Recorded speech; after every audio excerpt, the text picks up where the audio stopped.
Will do. Thank you. All right, the stream is going.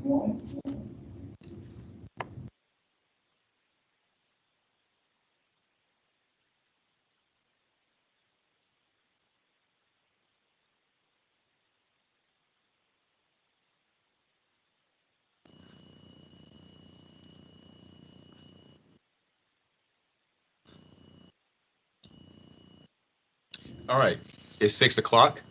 I will now call to order our regularly scheduled Apex Town Council meeting for Tuesday, January 26, 2021. And I would like to begin the meeting with a roll call of our council. So when I call your name, please answer here. Mayor Pro Tem Dozier. Here. Councilmember Killingsworth. Here. Councilmember Gant. Here. Councilmember Stallings. Here. And Councilmember Mahaffey. Here. All right, great. I will also remind all council members to say your last name when making a motion or when you want to second any motion. And also, we are required to vote by roll call tonight, so please follow that accordingly. And we'll start the meeting with an invocation. The town of Apex values and celebrates diversity and inclusion. We see diversity as a strength that binds our community together. Inviting members from different faith communities to deliver an invocation at the beginning of our council meeting supports this unity. Recognizing that not everyone practices the same traditions, we welcome you to have a private moment of silence during this time. And leading us tonight in our invocation this evening will be Mayor Pro Tem Dozier. Thank you, Mayor Pro Tem. Thank you, Mayor Gilbert. If you bow your heads with me. Dear Heavenly Father, we acknowledge your presence here tonight and thank you for being in our midst and welcome you to our meeting. We ask for your wisdom and understanding that I believe only comes from you, and that we would apply those to the way we engage with each other and with our constituency, and that we would make decisions for our constituency that are in line with the values that you have for all of us. We ask for the protection for us all, including those who are present in our community and those who are not present but serving other places to keep us safe and away from harm. We ask that we use our positions and our actions tonight as assignments to do work that also honors you and the people that you gave us to serve. We ask these in your name. Amen. Okay, thank you, Mayor Pro Tem. We now have the Pledge of Allegiance. If you would join us in the pledge. I pledge allegiance to the flag of the United States of America and to the republic for which it stands, one nation, under God, indivisible, with liberty and justice for all. All right, thank you. Okay, we will start with our presentations. Presentation number one, Amanda Bunce, current planning manager with Tim Maloney, Wake County Planning Development and Inspections Director, and Tim Gardner, Planner 3, Transportation presentation on the status of Plan Wake, the draft comprehensive plan for Wake County. So I'm just here to introduce staff from Wake County. They're going to give you an update on Plan Wake, which is an exciting process to update the draft comprehensive plan for Wake County. All right, and I'll just do a quick microphone check. Can you hear me? Yes, no? Yes. Good. Thank you. I appreciate that. So I'm going to go ahead and jump in. Tim Maloney is on the line, and he'll answer any questions that y'all might have or help answer questions as we go through. But I'm going to go relatively quickly through our slides today. Everything that I'm going to go through is available on our website at planwake.org, and so people can review the plan there and also provide comments if they'd like to. The county, get into that screen. So, actually, I haven't shared the screen yet, have I? Apologize.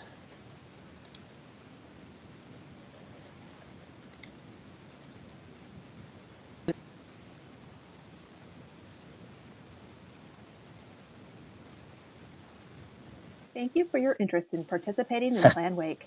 As a resident of Wake County, you have probably... Let's see. Got too many options in this. Sorry about this. You're totally fine. Take your time.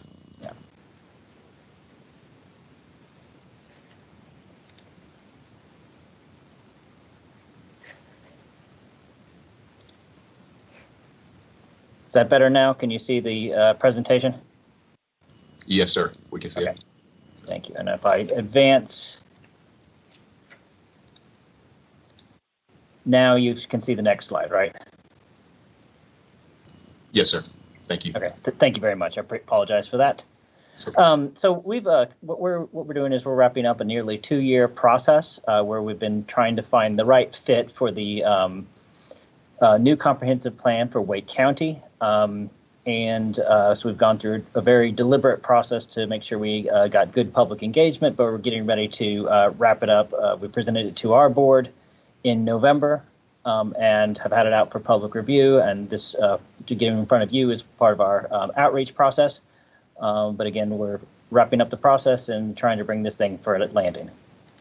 Some of the key questions that we asked for our comprehensive plan. We knew that we're likely to continue to grow, so we're looking at about 250,000 additional residents in a 10-year period, or potentially 350,000 new residents in a 15-year period. We know that that's going to cause increased demand for residential units, increased number of trips generated in our area. And then we also know that not everyone that moves here is going to be at the top of the income level as well. So we would expect that with that growth, we'll be getting additional numbers of people living in poverty and just above the poverty line. So that's going to be above and beyond what are here today. And so these are all the questions that we wanted to make sure that we were taking into account as we asked what is the right way for us to move forward. We were able to do a significant amount of work before the COVID shutdown, and we feel fairly proud of the work that we've done. We've gotten nearly 9,000 surveys, and we did a lot of outreach to make sure that we engaged a lot of different communities, particularly getting beyond some of the more usual suspects into getting into groups and whatnot that are not always heard from in sort of these events. And the nice thing is that as we went through this process, we heard similar things from all the different groups. People are looking for a significant change to the way that we're doing things as we move forward. They're looking for more open space to be protected. They're looking for the growth to be directed to towns, and they're looking for us to create more walkable environments overall. Our plan is put together as 3 different components. So I'm going to go into each of these. We have our key vision outcomes, our development framework map, and our annual performance metrics. I'll cover the key vision outcomes first. So one of the first questions that need to be asked when we were looking at developing a comprehensive plan is what do we mean by comprehensive planning? Sometimes this means just combining the different components so that people can find them easier. And as we went through this, what we wanted to do is to make sure that we were really doing a check to say we wanted to be looking at all the ways that we could look at the challenges this community has and the opportunities we have and look at it comprehensively. So we created these 6 categories on the right of the slide and wanted to make sure that as we looked at one aspect of these categories, we also were looking at opportunities for improvement in some of these other areas. So when we looked at land use and development, we were also looking at how that was going to impact in transportation. If we looked at environmental stewardship, we wanted to make sure that we were looking at it from utilities and infrastructure standpoint, et cetera. So the way that our comprehensive plan is defined as comprehensive is that we want to make sure that Wake County will be inclusive and equitable, healthy and active, sustainable and vibrant. And the way that this is framed in our plan is that there is a way to develop, and this is going to be working very closely with partners such as yourself, that will create that as we grow more intentionally, we can create benefits for all. Moving into, so what I just covered was basically the kind of the philosophy of how Plan Wake approaches the growth in our area, or development, or continued growth in our area. What I'm going to do now is cover the development framework map, which is the geography of how growth or how the Plan WIC looks at the continued development. So this is what we're calling our Plan WIC development framework map. And this is a map that hasn't been produced previously. There have been some of this done on a municipal level, but there hasn't been something that's been created on a county-wide aspect. So I'm going to go through the different categories. Essentially, we have at the highest level in the darkest orange, our transit focus corridors. These are the areas centered around the BRT and the major commuter rail stops, where people who are looking to have transit be, something that's in their daily lives. These are the locations where we're trying to encourage new growth to support that investment. Moving back from there, we have the purple areas, which we're calling our walkable centers. These are the areas that in many ways may be transit ready. These are the areas that could potentially become the next areas for these things. But the first thing that we need to get right is walkability in those locations. And so one of the things that we're looking at doing is working with, again, partners like such as yourselves to develop things that look and feel differently in these areas, with the key focus on making sure that we have an ability to have different uses in there, slightly higher densities, and more walkability in these locations. The next level back is basically our community areas. These are the areas that we anticipate you all working, continuing to work with the code advancements that you've been having over the past decades to develop the areas that are going to be really well connected into your community fabrics, where you've got good connections between your residential areas, your commercial areas, and your parks and recreation and whatnot. So these are the areas that we're really trying to make sure are related to, whatever the best of the municipality can be. I'm going to skip over the community reserve area because it's easiest to define as being in between rural and community. Going to our rural areas, you can see in the darkest green, these are the areas that we're anticipating that will remain county jurisdiction for a longer period of time. We're wanting to make these kind of retain the feel that they have today for a longer period of time, and really, as we can, allowing the uses that are existing there today to continue as well. One of the things that you can see on the mapping is that there's the hatching that represent our water supply watershed protection areas.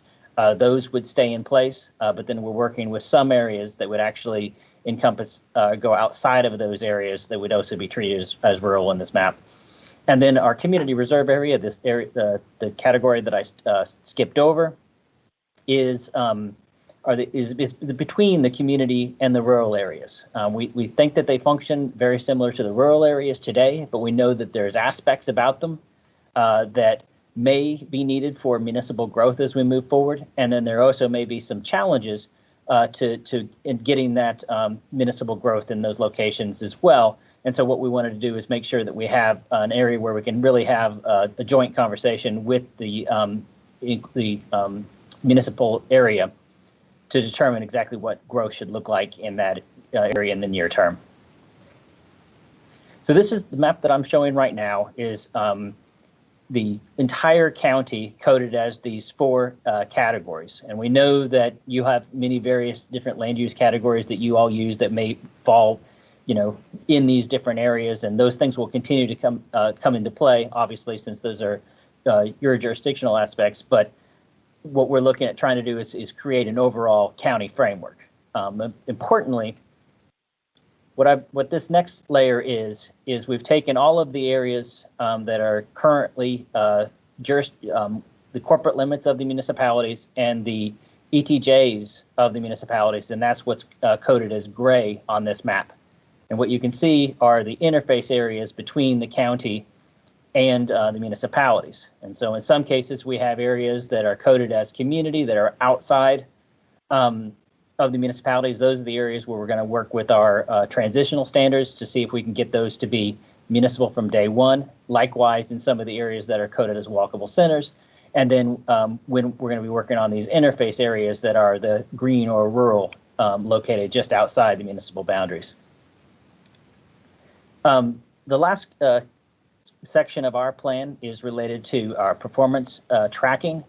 We've had a plan in place that has had many of the same goals for decades, but we haven't necessarily accomplished those goals because we didn't know exactly what we were tracking. So we wanted to correct that in this plan. We're going to be tracking essentially in 3 different ways: countywide, development, and in targeted populations. From a countywide perspective, we're going to be trying to reduce the number of car-dependent trips.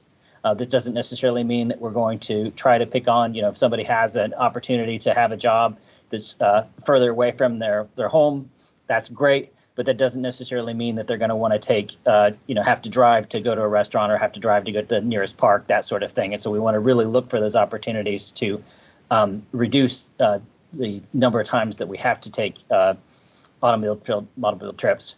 We also want to look at decreasing the population experiencing severe housing problems. This is typically overcrowding and substandard living conditions.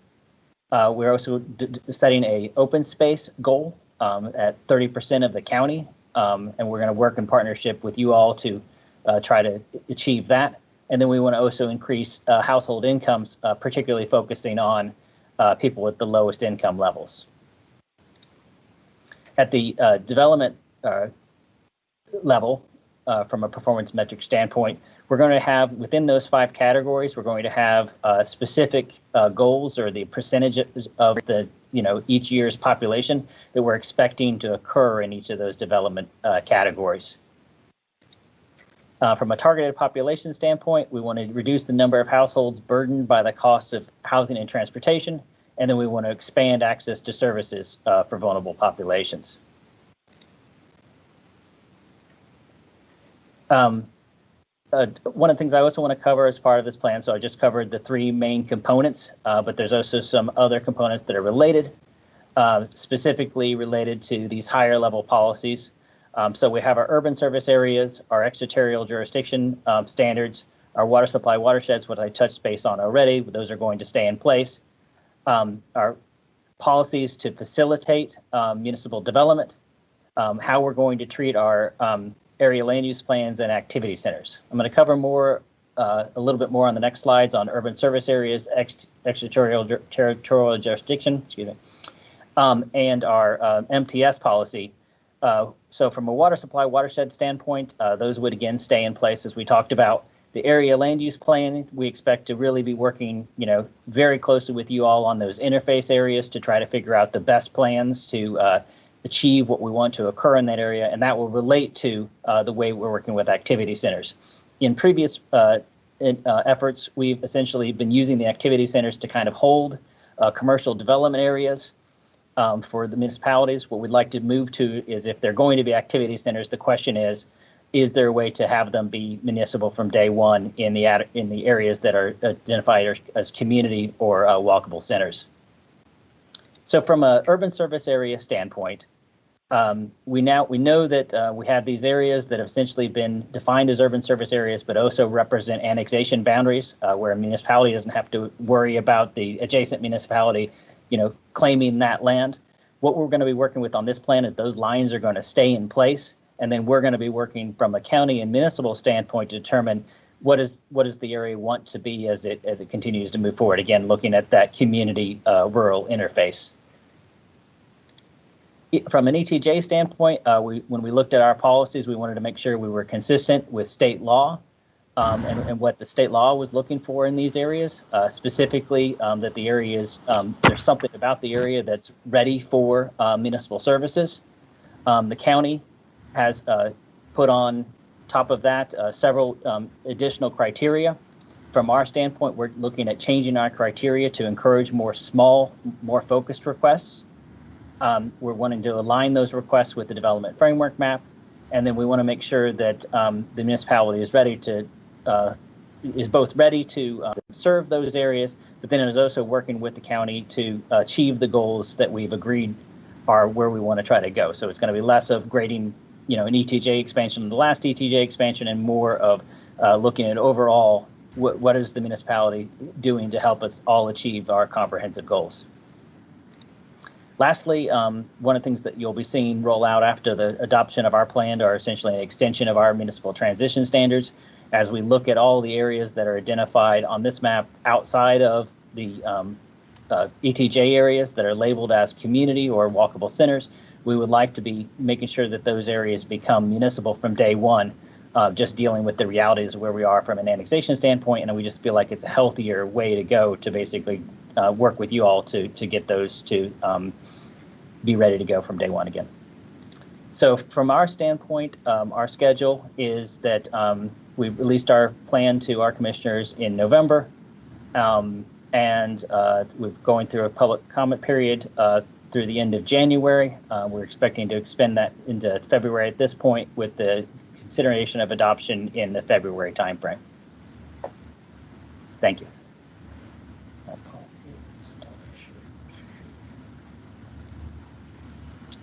All right, Mr. Gardner, thank you so much for that informative presentation. Is there any follow-up questions from council?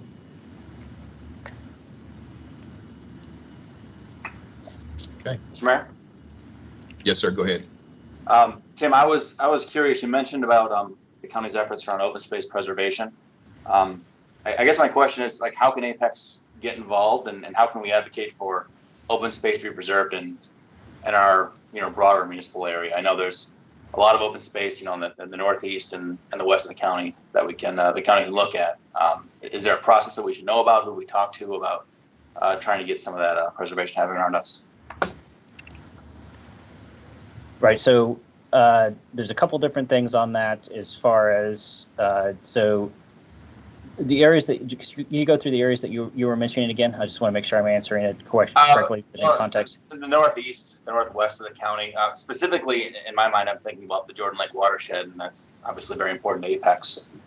So what can we do to advocate to the county to have you guys, look in that area for some preservation?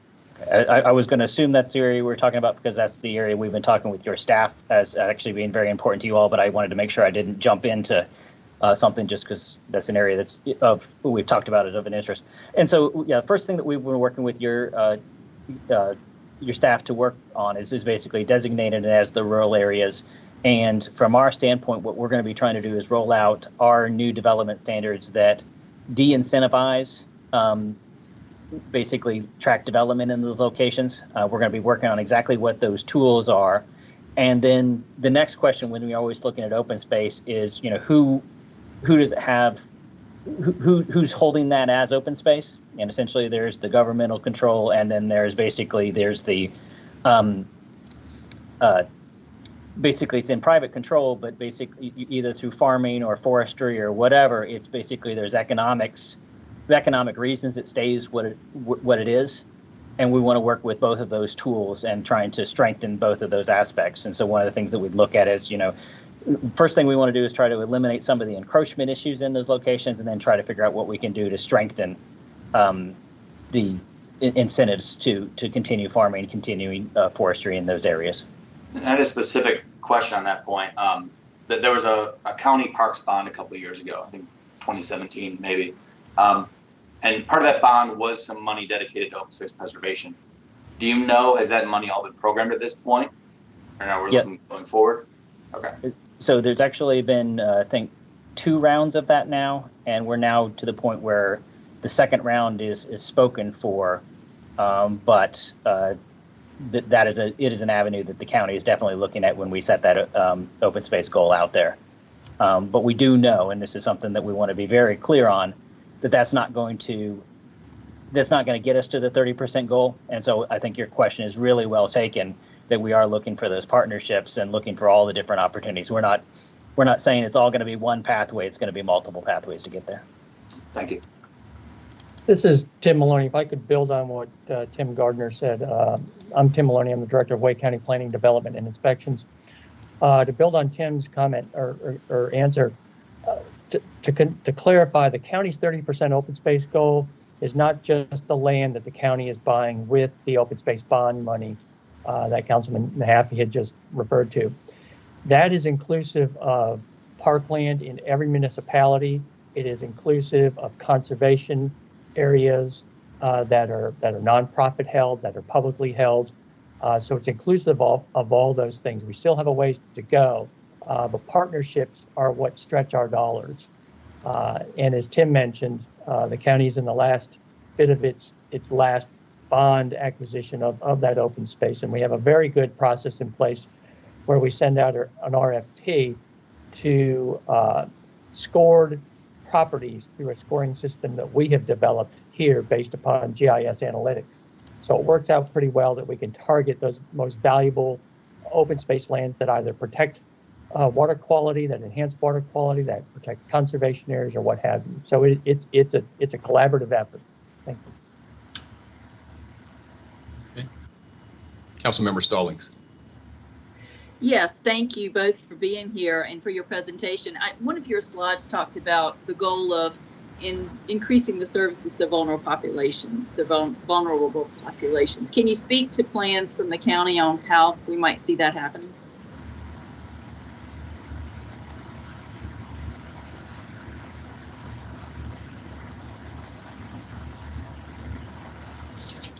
Tim, are you still there? Looks like his Maybe not. screen is frozen. Frozen up. I'll do what I can to address your question. The county has an affordable housing comprehensive plan, which identifies means, methods, and strategies to address affordable housing in Wake County. And our plan will interconnect with that as best as it can when it comes to development within the county jurisdiction. Because when you look at development of housing, you know, Wake County's rural areas are not the ideal place for affordable housing to intentionally occur. It's more suited for our partnership between the county and municipalities such as yourselves, and I'm familiar with several that have occurred, and your staff may be as well, that have occurred in partnership with the town of Apex. So continued investment through the county's commitment with partnerships with the municipalities to develop that type of affordable housing intentionally. Can you speak to any initiatives aimed at mental health needs for our residents? Here again, I'll try to do my best on that. It's not my bailiwick on that area, so I don't want to give you any information that might be inaccurate. But I can get back with you on some information that is more pointed to your answering your question, if you don't mind, Counselor. That'll be fine. Thank you. Okay, I'll follow up on that through your staff. Thank you. All right, any other questions for council? Mayor Pro Tem Dozier. Thank you, Mayor. You mentioned in your presentation about a focus on equity. So can you speak to what that is in particular you were speaking of then? It's about equity, that everybody has equal opportunity to have the same quality of life that somebody else does. It might not be equity as it pertains to income or other opportunities, but at least that opportunity to obtain certain levels of housing, certain levels of employment, certain levels of access to transportation across the county. It's looking at things comprehensively, at least equitable across the board as much as we can get it. That's where we're going at when we talk about equity.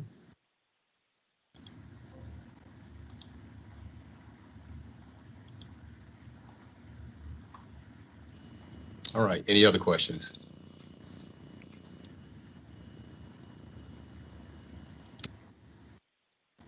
Thank you so much. Thank you for having us. We appreciate your time. Okay, we'll now move to presentation 2. It's a proclamation recognizing Health and Humanity Yogathon. And I'll read the proclamation. 2021 Health for Humanity Yogathon. Whereas yoga is an ancient Hindu practice developed thousands of years ago in the Indian subcontinent for maintaining spiritual, mental, and physical well-being. And whereas Surya Namaskara, or sun salutation, is a traditional yogic practice combining a sequence of postures with breathing exercises.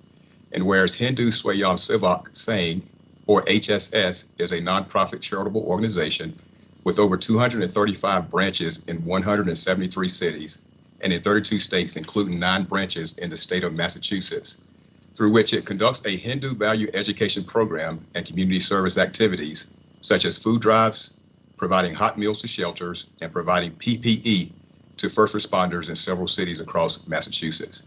And whereas HSS is organizing its annual Health for Humanity Yogathon, and the goal of having 1,000 individual participants cumulatively complete 11,000 repetitions of Surya Namaskara to promote the spiritual, mental, and physical well-being of members of the community. And whereas yoga enthusiasts, yoga studios, local schools, and other community organizations are participating in the HSS Health for Humanity Yogathon. Now, therefore, I, Jacques K. Gilbert, Mayor of the Town of Apex, do hereby recognize HSS for organizing its annual Health for Humanity Yogathon to promote the spiritual, mental, and physical well-being of all members of the community, signed this 26th day of January 2021. And that deserves a virtual round of applause. All right, presentation number 3, we have Black History Month proclamation. Whereas Black History Month grew out of the establishment of Negro History Week in 1926 by Carter G. Woodson and the Association for the Study of African American Life and History. And whereas the Association for the Study of African American Life and History has selected the Black family, representation, identity, and diversity as a 2021 national theme for Black History Month. And whereas Black History Month seeks to emphasize Black history and its cultural contributions to American life and is designed to recognize and pay tribute to many contributions of African Americans to the history, society, and culture of our community and the United States. And whereas this type of emphasis can strengthen the insight of all citizens regarding the issues of human rights, the great strides that have been made in the crusade to eliminate the barriers to equality for minority groups and continuing struggle against racial discrimination. And whereas Black History Month will be celebrated in the town of Apex with a series of virtual exhibits and virtual special events geared towards the enjoyment and education of all citizens. Now, therefore, I, Jacques K. Gilbert, Mayor of the town of Apex, do hereby proclaim the month of February as Black History Month in the town of Apex and encourage all citizens to celebrate our diverse heritage and culture and to continue our efforts to create a world that is more just, peaceful, and prosperous for all. Signed this 26th day of January 2021. Another virtual round of applause for Black History Month. Thank you so much. I do have one more presentation, and this is somewhat of a surprise, but certainly honor is due. And we want to recognize tonight our faithful town manager, Drew Havens, who will be going on to manage the town of Duck. I think it's an opportunity that he can enjoy the beach life. And with us today are directors from the town of Apex to enjoy this celebration. And what I would like to do is just talk about a few things that Mr. Havens has done for our town. But after I hear from our council members one at a time, and I'll go in order. If you would just say a few words about Mr. Havens, and then I'll follow up with some of the great things he's done. So we'll start with Mayor Pro Tem Dozier. Thank you, Mayor. Where's Mr. Havens? Mr. Havens, can you make an appearance? I think it looks like you're downtown Apex. I am downtown So, Apex. Mr. Havens, as some of you know, I've known him the longest because he came to us many years ago as our assistant town manager from one of my favorite counties of Craven County in that area of the state. And over the years, we've had many discussions, and I think both of us have learned a lot from those discussions, and I hope that we'll continue to have thoughtful conversation about some of the things that we think and experience and believe. And so I just want to say thank you for the initiatives that you brought forward after you've seen that there is a majority of council members, you know, that have an initiative. And I think we have probably not just the peak of good living, but a peak of a lot of initiatives. and of responsiveness. And so we thank you for, how you led the staff in some of those things, and especially during the time of COVID-19. So thank you so much. Thank you.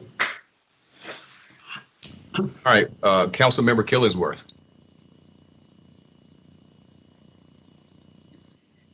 So, Drew, we're definitely going to miss you. It's been really an interesting time, going from, not knowing much about politics to being educated in it, and being educated in the small town jurisdiction as well, and local government.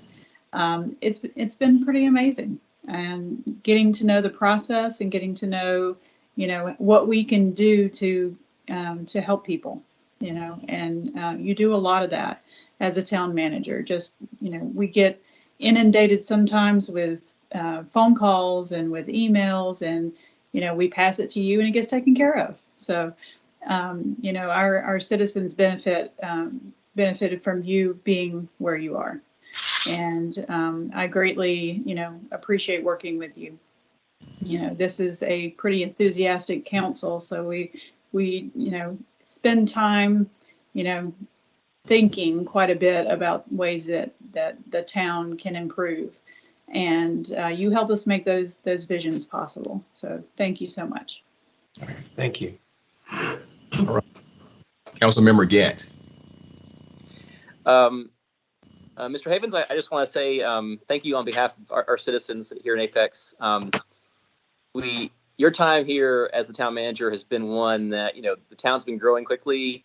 We've been changing, I think, for the better usually. And I think we owe you a lot of gratitude, I think, to kind of help guide us through that transition period that's still going on.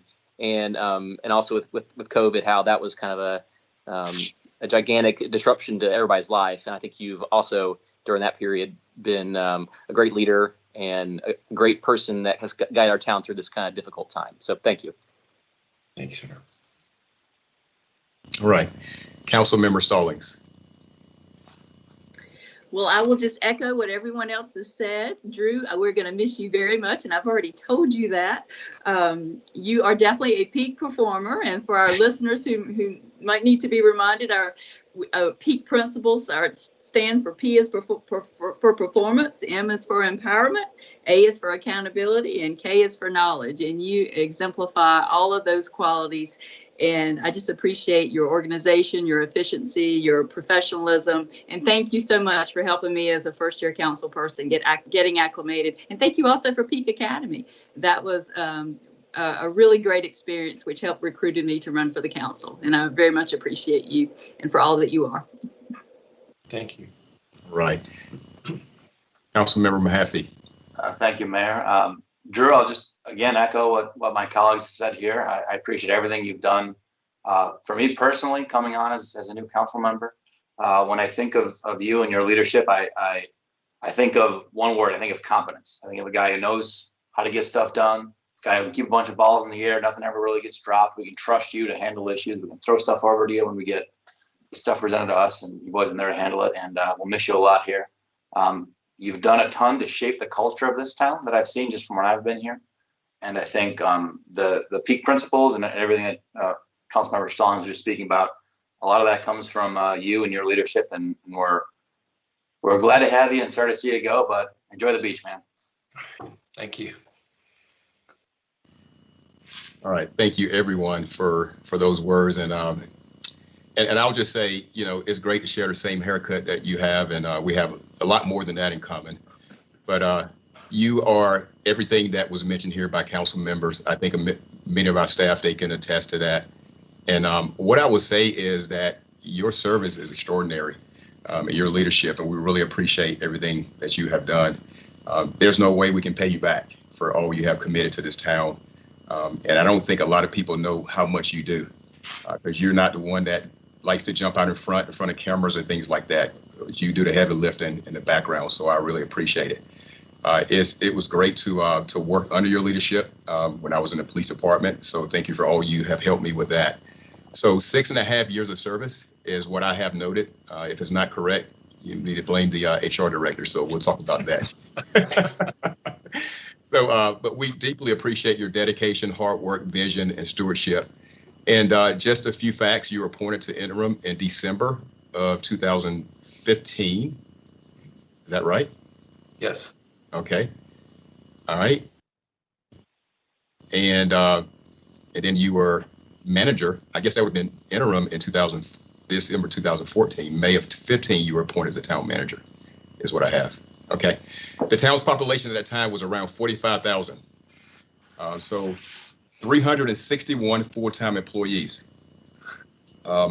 As of today, the estimated population of the town is 68,500, and there's 515 full-time employees. So a difference of 23,500 citizens when you took over to now, and then a difference of 154 employees. So great work. And you'll always be remembered by me as number 4. The 4th town manager in the history of the town of Apex. So you're officially 4.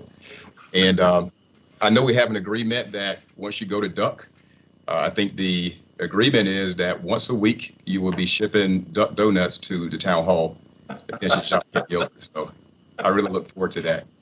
But congratulations, and we wish you well as you move forward in your next assignment, sir. Any words you want to respond with?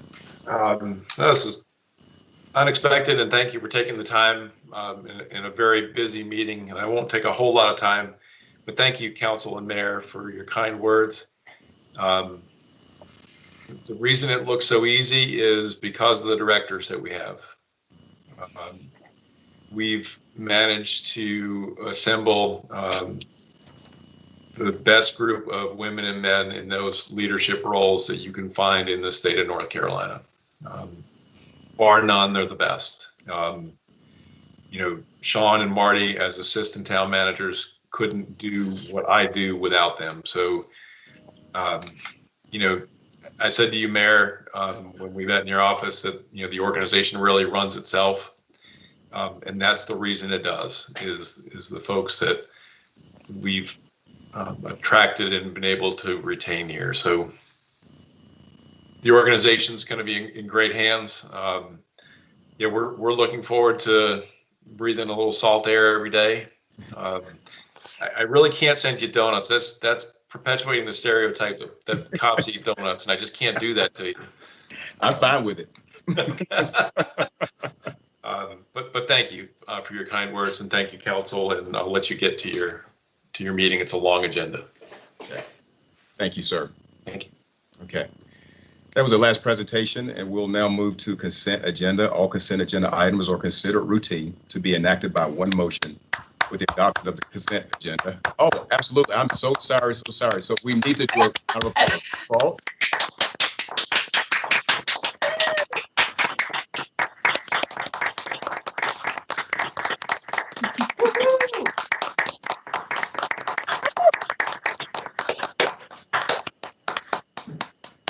I gotta go extra because I forgot. Sorry. Sorry about that, Drew. Thank you for all your work, sir.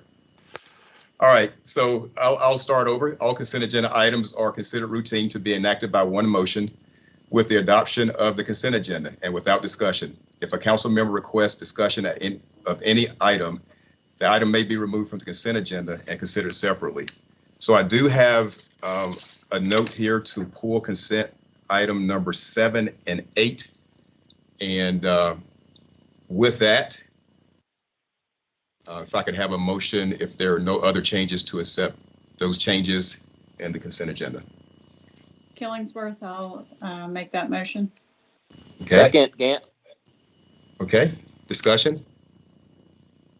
All right, we'll do a roll call vote. If you are in favor of it, say aye. If opposed, no. All right. Mayor Pro Tem Dozier. Aye. Councilmember Killingsworth. Aye. Councilmember Gant. Aye. Councilmember Stallings. Aye. And Councilmember Mahaffey. Aye. Okay, great. That passed unanimously.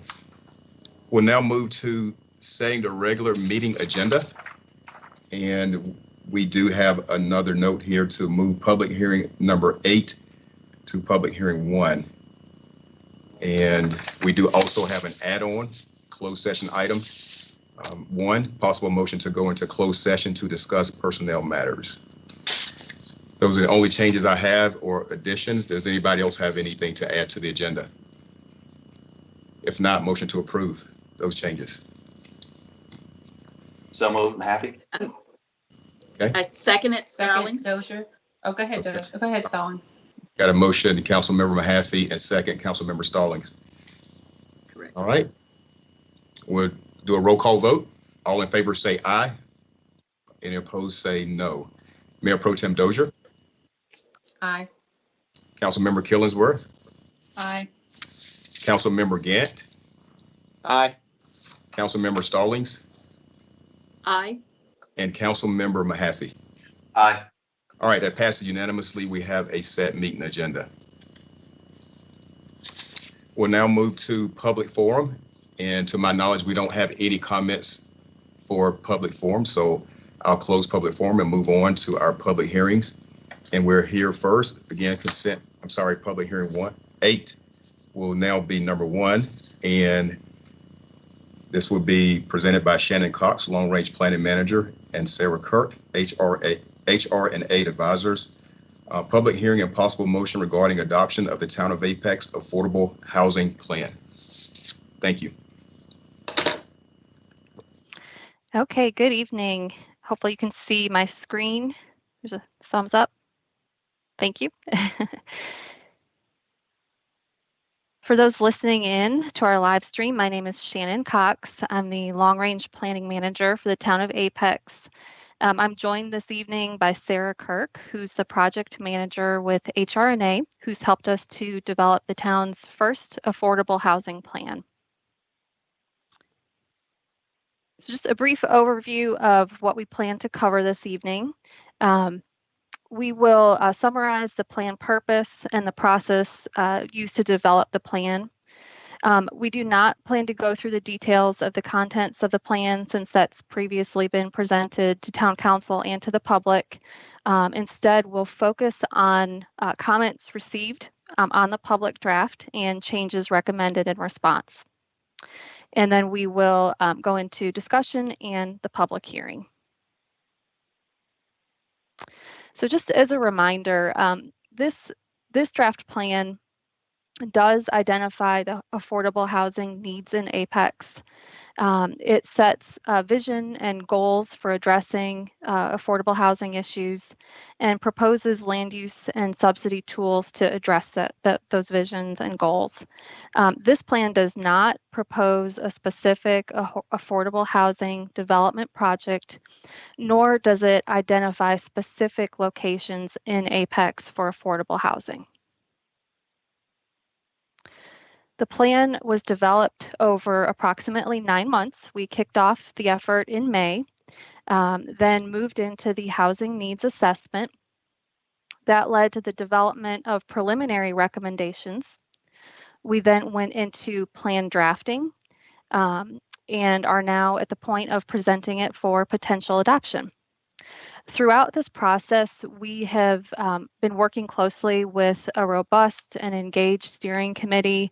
And traditionally, when we bring a plan for Town Council's consideration, we love to invite our steering committee members to be recognized as part of this process. Unfortunately, we can't do that today. So I did just want to thank those steering committee members for their participation and guidance throughout this entire process.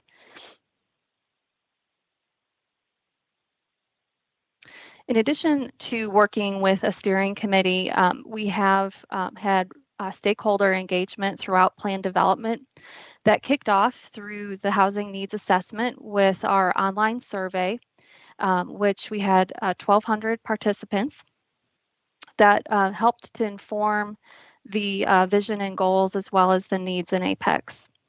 HRNA also conducted stakeholder interviews, both with professionals in the field as well as community members experiencing housing affordability issues.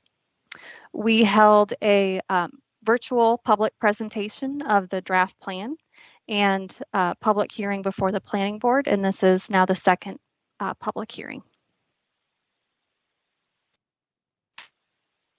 So the draft plan has continued to evolve throughout this community engagement process. And so I just wanted to explain how I'll be presenting the versions and the comments that we've received on the upcoming slides. So the public draft was posted on December 4th and presented in that virtual setting on December 17th. We requested a public feedback by December 28th, however, have been clear that the public comment period would remain open through this public hearing. On January 7th, the steering committee held their final meeting, and so they were able to consider comments received up until that time and make their recommendation regarding plan adoption. On January 11th, the planning board held their public hearing and then their vote on January 13th. So on the remaining slides, I will summarize substantive comments received.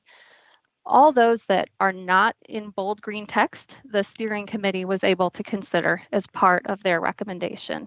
I've highlighted those in bold green text to call out what we've received since their recommendation.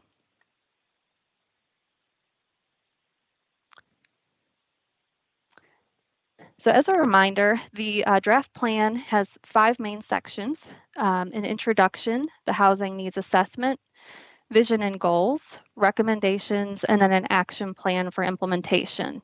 In addition, there is an appendix with additional details. So the following slides will include a brief reminder of what's in those sections, and then we'll go through substantive comments and changes. So in the introduction, we established the purpose of the affordable housing plan, explain what the town's role is in housing affordability, and provide definition and types of affordable housing. We also explain in detail the planning process that I just went through. The main comment that we received on the public draft was to clarify and better capture the purpose of the plan, and some potential language changes were provided.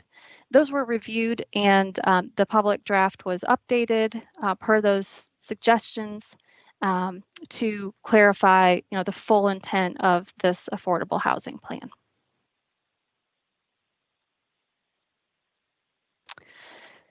In the housing needs assessment, we summarize that those needs that were identified through both data analysis as well as stakeholder engagement, and really capture what we need to work on for Apex.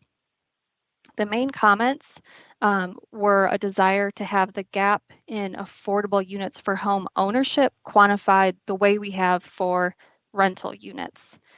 There was also a desire to quantify the number of essential workers who work in Apex but do not live here.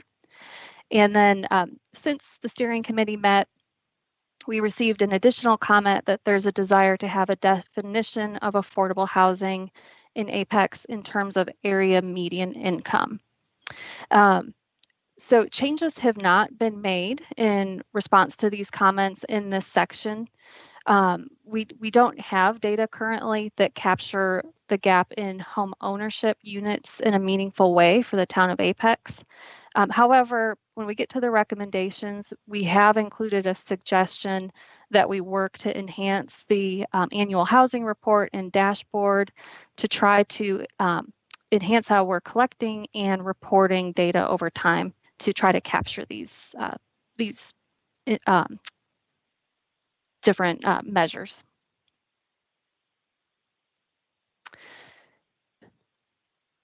The vision and goals section really establishes our guide. Those are our guideposts for the 10 years that this plan is intended to encompass. We received one comment on this section, and that was particularly relevant to the goal partner regionally to meet the needs of vulnerable populations. And the request was to make sure that's targeted specifically to affordable housing needs instead of social services generally, since that's the scope of this plan.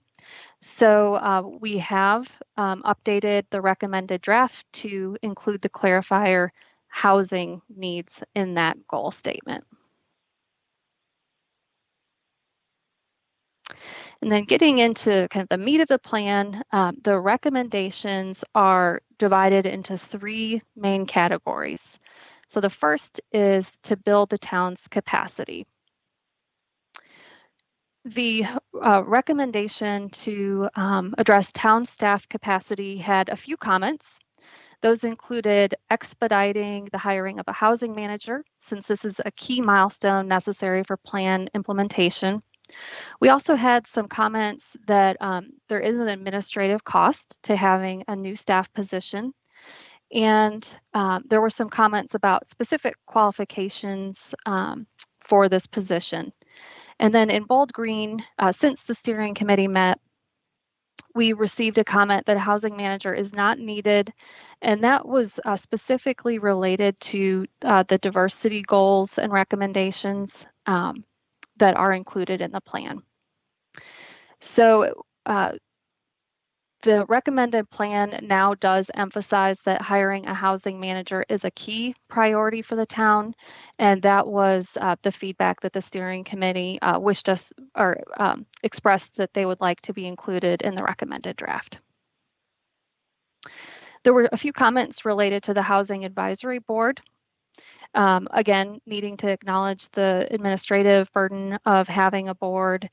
There were some comments about the responsibilities of the board and the board's specific makeup. We have not made changes to the public draft plan in response to these comments. The steering committee especially noted that the intent is that this would be a working board and that they would actually help to implement the plan. So we should acknowledge that there's value to the board, not just administrative cost.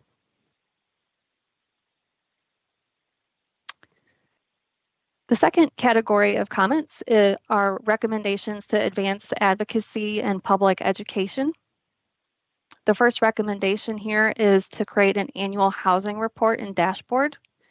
Again, similar to the previous comment, there was were some comments related to metrics and needing to quantify and report gaps in units and progress over time. And this is where we did note that we should work to improve how we're reporting this information as we develop the dashboard and report. There is a recommendation for diversity and racial equity initiatives, and we received public comments both in support of and against including this as part of the plan. We are not recommending changes to the public draft. There were really no comments and no changes made in regards to affordable housing advocacy partners.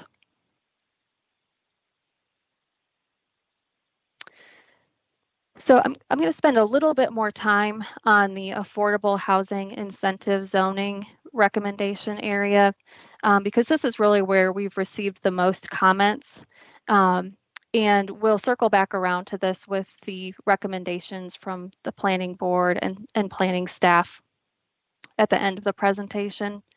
So during the in response to the public draft, we received comments that we needed to clarify that we cannot require affordable housing as part of zoning, that it needs to be an incentive-based program, and needed to adjust some wording in the draft plan in that regard. And so we did make some changes to the draft that the steering committee reviewed to try to emphasize that this is an incentive-based program and are not requirements for developers. As part of the public comments received during the planning board's public hearing, we received additional feedback that the changes made were not enough, and there was remaining concern that the wording of the incentive zoning condition is overreaching and just not consistent with what's allowable by state law. We also received comments that the 2 types of incentives listed are not broad enough and that we should consider other types of incentives in addition to the parking reductions and fees listed. So in response to that additional feedback during the planning board public hearing, there is a second version provided in your staff report for page 32 of the recommended plan. This alternate wording includes additional changes intended to remove the use of insure and clarify the intent of this recommendation.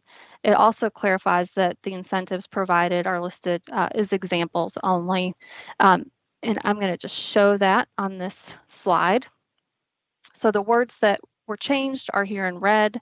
Now the first paragraph would read, when proposed development requires town council approval, the town has an opportunity to encourage new development to include affordable housing units. It's also noted incentive zoning conditions are intended to prompt and help developers provide a public good, such as affordable housing units. And then a sentence is added at the end of the first paragraph. Such incentive zoning conditions are proffered by the developer and cannot be imposed by the town council. Just added example for these two listed here as types of incentives. And in the paragraph under recommendations for Apex, these words were not changed. This was just shortened, so it did not repeat language from the top paragraph here. So again, these were the main comments received, and I'll circle back around to the planning board's deliberation and planning staff recommendation at the end.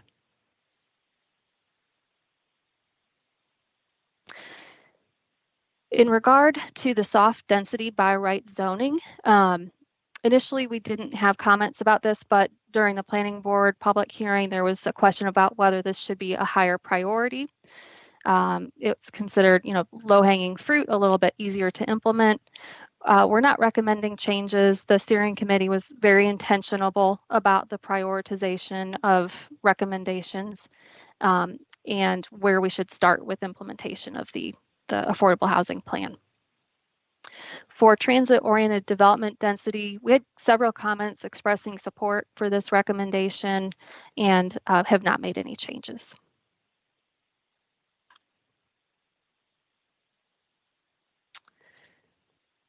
Relating to the accessory apartments recommendation, there were questions about whether this should be a higher priority, as this had relatively high support in the initial survey. And there was also a question about how loans for accessory apartments would be managed.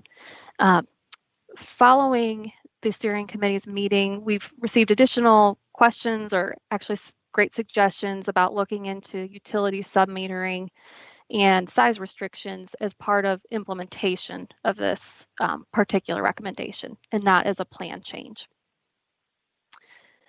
We are not suggesting a change to the priority. Again, trying to tackle the recommendations that create the most units first. And we did add text that the town should consider a partnership to manage the loans as part of this recommendation.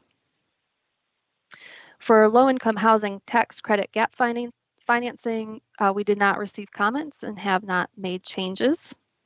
And then for public land acquisition and sale, there was actually an error in the public draft that was pointed out, and this was changed from a long-term to midterm recommendation.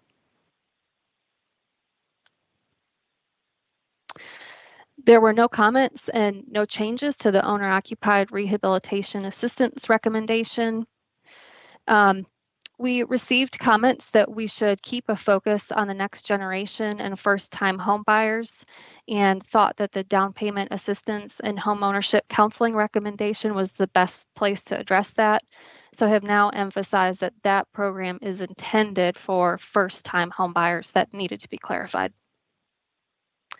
And since the steering committee met, we did receive a question about whether emergency rental assistance and supportive services should be a higher priority. We're not recommending a change there, and I'll address that further with the action plan. There were a couple of suggestions for additional recommendations in response to the public draft. One was to prohibit landlords from refusing to accept Section 8 vouchers. We did look into that, but the town does not have the legal authority to do this, so we have not made an additional recommendation. Similarly, there was a suggestion to consider a program that would forgive property taxes for a period of time. And once again, tax abatement is not allowed under North Carolina law, so that has not been added.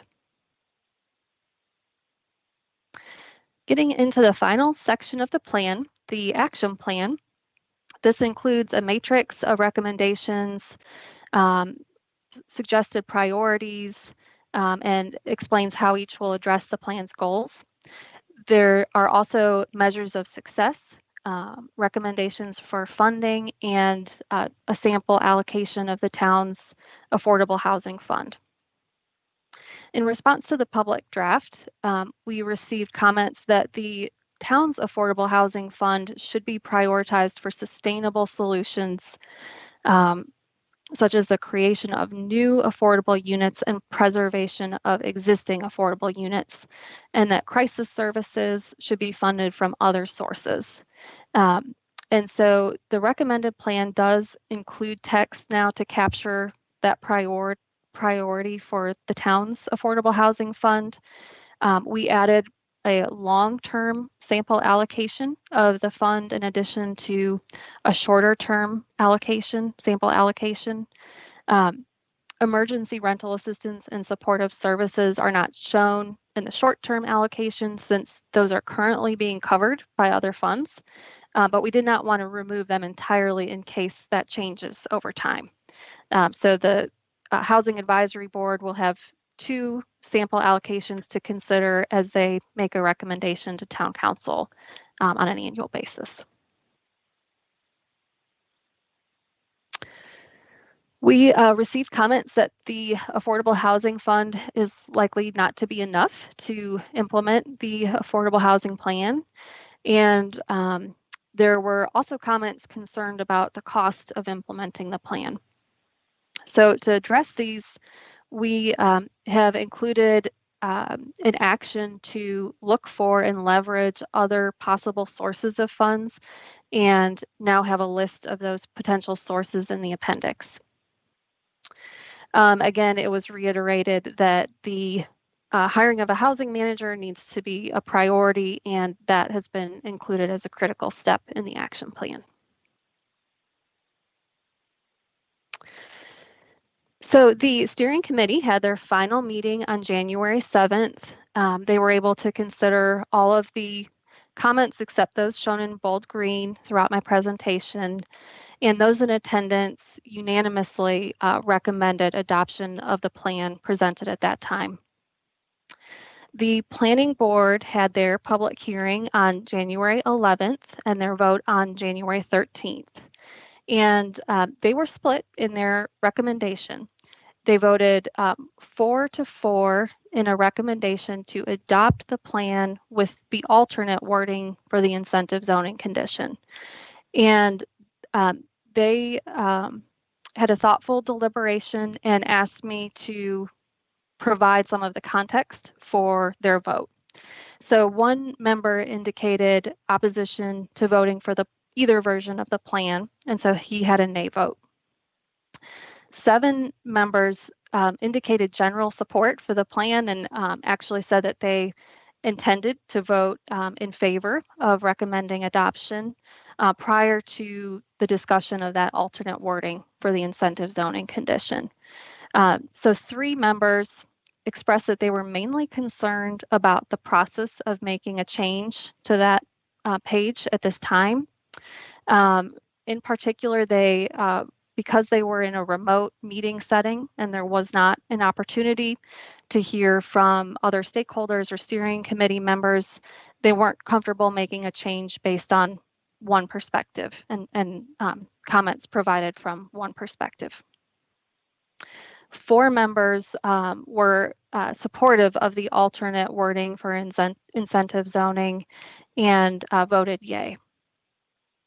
I did provide an update to our steering committee in regards to the planning board's deliberation and recommendation.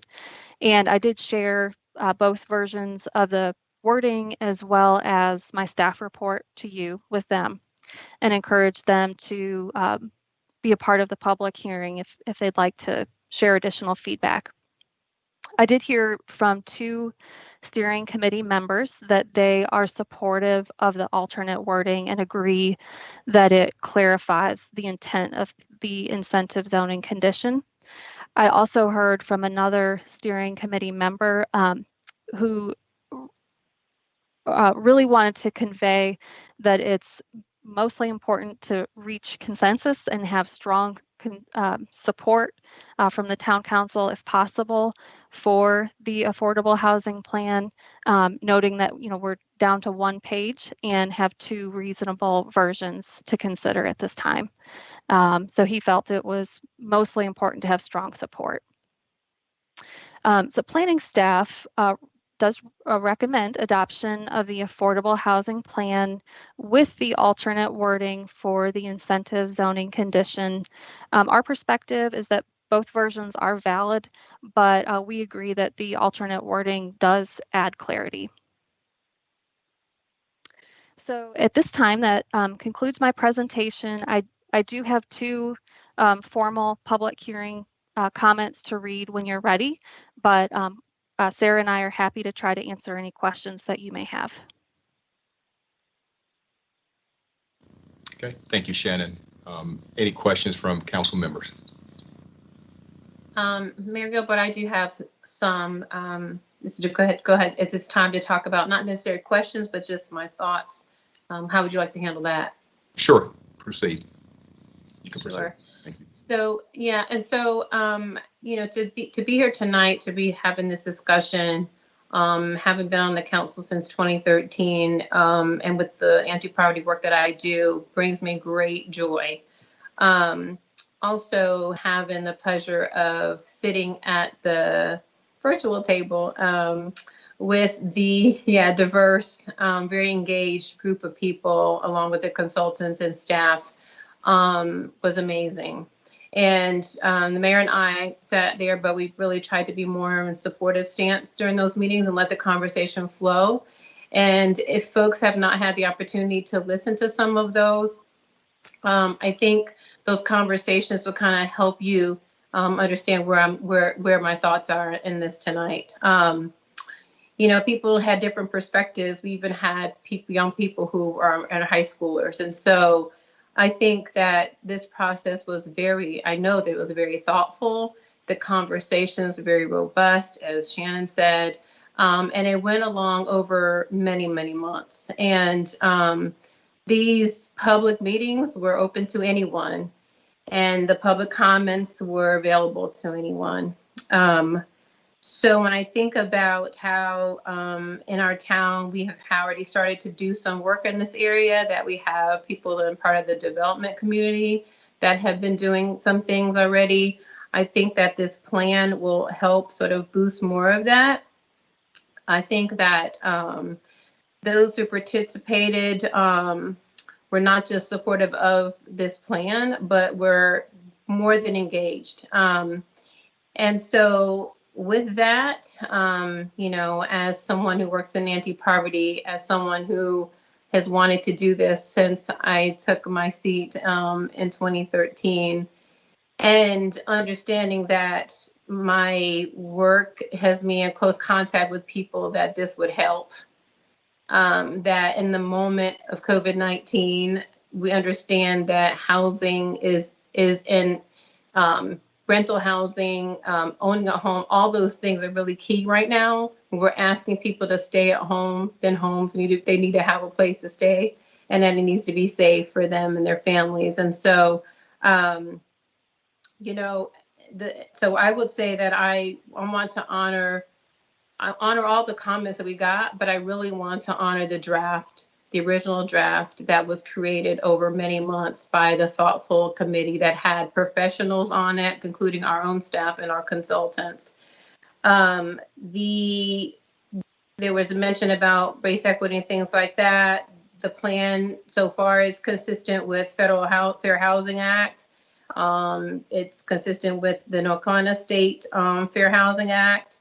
And the way I look at this is a housing plan. It's not a mandate. It's a plan that sets a vision for the future with the goals and recommendations that aid us in achieving the vision that all of us care so much about. At the planning board, I listened to it and there's questions that arose about the need to clarify. I understand that about incentive zoning.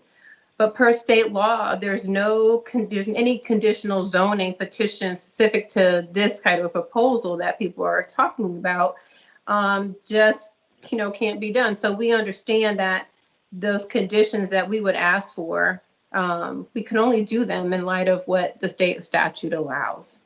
And so I think there's a way to clarify that somewhere outside of just the plan itself, to say that anything we do, a plan is getting us to that vision, and that vision still has to be consistent with state law. So for those reasons, I'm going to, at the appointed time, I'm going to make a motion to adopt the original plan with the language that was come up with this very large, diverse, engaged group of people, of community people at the center of what we're doing. I don't know if you have anything to add, Mr. Mayor. Okay.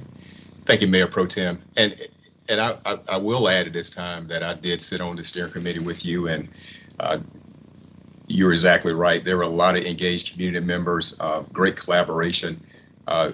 It always brings me joy to see when people work together and get things done. And I have to again applaud the efforts of Shannon Cox and Diane Ken for leading us to this point. It's been a long road, but we're here and we're ready to make some decisions. I also do want to honor and respect, everyone involved. And I was at the meeting and definitely voted to, adopt this version of the plan, the original draft. I thought we were good, but I do want to add this as well. Hold on one second. I want to make sure. Ms. Hoey, do you have anything to add before I move on? Just a reminder that this is subject to a public hearing. So before we get too far down the road in the comments, just wanted to put that out there. Okay, thank you so much. Uh-huh. All right, thank you. So yeah, I'm just excited to see us here, and I just want to make sure that as we move forward, we don't get caught up on a matter of words. We look at implementation, and I've seen stakeholders, I've talked to stakeholders, they're ready to roll and work with us. And I just want to make sure that we do understand that this is a guide and it's subject to change at any time, and we can pivot to get us where we're trying to go. So I don't want to dismiss any stakeholder and what their input is, but at the same time, I do want to respect those who have put in a lot of time to get this done. So I just want to add that to your comments. So thank you. Ms. Killingsworth. Thank you. Yeah. Thank you, Mayor. So I look at this plan as a framework of ideas to move forward. And, this is not policy. This is something that kind of guides us moving forward. The whole idea of doing an affordable housing plan is the idea that we want to ensure that some affordable housing is built in our community in the ongoing years. So in my opinion, having the words ensure in there is a guide to say, that is our goal, is to ensure some affordable housing. Our goal is to move forward with this plan and to ensure that, anyone that needs affordable housing, including our, police officers, our teachers, our firefighters, our people that don't make a lot of money, have the ability to live in our community, have the option to live in our community if they so desire. And so this type of a plan is something I've been looking forward to. I echo Mayor Pro Tem Dozier's statements. I'm excited about this plan, that we have it, that we're going to be voting soon on, possibly adopting this plan. And, it's something that, our country in general has a lack of affordable housing. It's not just us, it's everywhere. And, we have chosen as a council to make this a priority and to say this is an issue that we're not going to ignore, that we are trying to address in some manner. So I greatly appreciate the time and the effort of everyone who worked on this plan. the staff members and consultants and people that have looked and said, yes, there is an issue, there's data behind it, and we need to address it. So thank you. Okay, thank you so much. Council Member Gant, if you could hold off for just now, I'll have you to come in after we hear from Ms. Cox. Did you have any comments? Yes, I have two comments for the that were emailed as part of the public hearing comment period. So the first is from Suzanne Harris, the VP of Governmental Affairs with Home Builders Association of Raleigh-Wake County. Address is 5580 Centerview Drive, Raleigh, North Carolina, 27606. Dear Mayor Gilbert and members of the Apex Town Council, thank you for the opportunity to speak tonight regarding the draft Apex Affordable Housing Plan. My name is Suzanne Harris, VP of Governmental Affairs for the Home Builders Association of Raleigh-Wake County. We would like to thank all the members of the steering committee and the staff for the time and commitment that they put forward to create the initial draft for the general public to provide input on, the planning board to consider and discuss, and now for you, the town council, to ultimately vote upon. We are excited that Apex is having these important discussions and that such a thoughtful document has been put together. We have reached out to each and every one of you over the last 2 weeks to hopefully clarify our few concerns with the document and clear up any misunderstandings. Our comments submitted prior to the 12/28/20 deadline and reiterated for the planning board public hearing revolved around one page in the affordable housing incentive zoning section. We simply asked for clarification of the language by removing the word ensure, since it suggested that incentive zoning was mandatory instead of voluntary. Secondly, we asked for a sentence to be added to more explicitly state that this effort could not be required by the town or grounds for denial of a project if said project was unable to utilize the offered incentives. We appreciate that the town staff agreed with the need to clarify the language and incorporated necessary changes into the final draft version that sits before you today as the staff recommended version. We ask that you vote favorably for this final draft version for the clarity it brings to the document. As the Home Builders Association of Raleigh-Wake County, we offer our services to the town to help as a residential building and development industry expert in any way we can. Thank you again for the opportunity to speak tonight. And the second public hearing comment comes from Erica Leatham, the VP of Planning and Entitlements with MI Homes of Raleigh. Address is 1511 Sunday Drive, Suite 100, Raleigh, North Carolina, 27607. The Apex Affordable Housing Plan is an ambitious plan to broaden housing choices in the town. Our company has made significant investments in Apex and will bring hundreds of new housing units to Apex over the next several years, including affordable units. The updated plan recommended for approval provides clarity, particularly in the section about incentive zoning, to guide decisions by the council, development partners, government partners, and current and future Apex residents. We appreciate the opportunity to provide initial thoughts. The town must set clear policy and priorities for the need being served. As noted in the plan, there are multiple strata of housing needs and each requires a different set of actions. Implementation should clearly identify the population to be served and the anticipated impact on that population. The incentive zoning and soft density by right zoning are very effective tools at providing additional housing units, directly and indirectly influencing affordability. By right zoning can bring units to the market more efficiently, both in terms of time and dollars, and can be applied throughout the town. Incentive zoning is also a useful tool if used properly.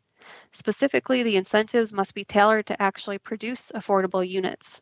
Affordable should be specifically defined and include more than just bonus density, including waiver of UDO standards, reduction or elimination of fees, and/or expedited approvals. Finally, the architectural conditions traditionally applied in zoning proceedings have the unintended consequence of preventing affordable units and should be reevaluated. For example, the percentage of the facade taken up by the garage requirement, among other elements, dictates a larger, therefore more expensive home. All of these details should be under review to effectively utilize zoning tools under this plan. We would appreciate the opportunity to work with staff when it comes to drafting the specific implementation language. Certain low-hanging fruit, such as by right zoning, accessory apartments, and housing assistance, can be implemented quickly and have immediate and direct impact. And that concludes the written comments that I've received. Okay, thank you. I think the recorded comments were the same that as you have read, so I think we're good. Correct me if I'm wrong, IT. That is correct, sir. Okay, thank you. All right, thank you so much, Shannon. And we'll go back now. I'll close that for comments now, and then we'll go now to Council Member Gant. You had would like to chime in on this. Yes, I just have questions actually. What is the lowest disaggregation of the area median income right now? Is it the county level, or is there like one for Raleigh and one for Cary, but not Apex? Yeah, I can answer that. So area median income is defined by HUD, and it's at the MSA level. So there is no area median income for the county or for Apex. You can look at Apex's median income generally, but the term area median income for the purposes of affordable housing is defined at the MSA level.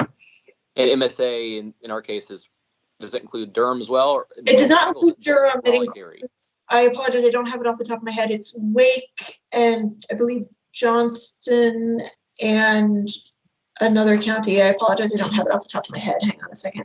Okay.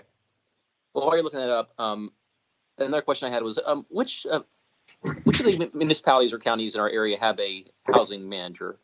That's kind of described in the document. I'm not sure that I have that off the top of my head. Shannon, do you have that information? This is Diane, Ken. So it's Town of Cary and Wake County, Chatham County, City of Durham, Town of Chapel Hill, Orange County. Those are the ones I'm aware of from meetings that I've attended. Okay, thanks.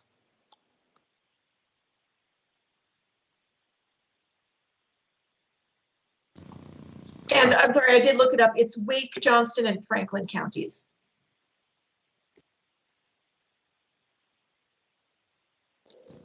Okay, thank you for that. Any other council members with questions or comments? Yes, Councilmember Stallings. This is maybe more for Ms. Ken. The places you just mentioned, Ms. Ken, do they all have affordable housing plans already developed? Yes. Thank you.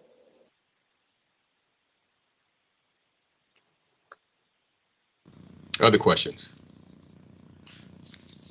Just my comments, Mr. Mayor. Yes, sir. Mr. Mahaffey, go ahead. Move on. So I did watch the planning board meetings. I read through all the public comments that came in. I know there's this issue about this one word on this one page. In my mind, we do have to wait an additional 24 hours for public comments. I don't want to get into the details of the content there. I do want to just focus on the fact, though, that besides that one word, we have 78 other pages here, which has broad agreement across a wide range of stakeholders that I think we should celebrate. That this is a pretty big accomplishment that our steering committee has done, and I thank HRNA for their help here. I think this is a wonderful plan. Even I've spoken to some of the people who've provided public comments about this one aspect of it, and I do want to point out, even we agree on the rest of the plan. It's not like this is a massive disagreement. It's really a minor issue. So I don't want that to get lost in this discussion that we had about what broad agreement our community does have about the need for this plan and the accomplishment is in creating it. So I think I'll reserve more comments for the vote in a couple of days. But thank you for presenting this, and thank you everyone who was on the committee for the work you did to get us to this point. This is something that we've badly needed for the past couple of years. Okay, thank you, sir. All right, any other council member comments before we move on? Mayor, I just want to echo my gratitude and my joy as well. Thank you, Ms. Cox and Ms. Kirk and all the steering committee members. This is a wonderful, thoughtful, comprehensive document, and I so appreciate your work. It's very well done. All right. Thank you, Ms. Stallings. Okay, so with the statute, of course, we will have to hold this open for 24 hours and welcome public comment. So with that being said, we'll move to our next item on the agenda. We have a public hearing to consider and receive public input on providing financial assistance for small business support initiatives during the winter 2021 and beyond to offset hardships created by COVID-19 pandemic. Provided by Joanna Helms, Economic Development Director, Town of Apex. Thank you. Good evening, Mayor and Town Council members. We know that you care very deeply about the business community in Apex, and we all know what COVID-19 pandemic has done to adversely affect many businesses. Many are grateful, though, for the previous emergency loan program that you approved back in April.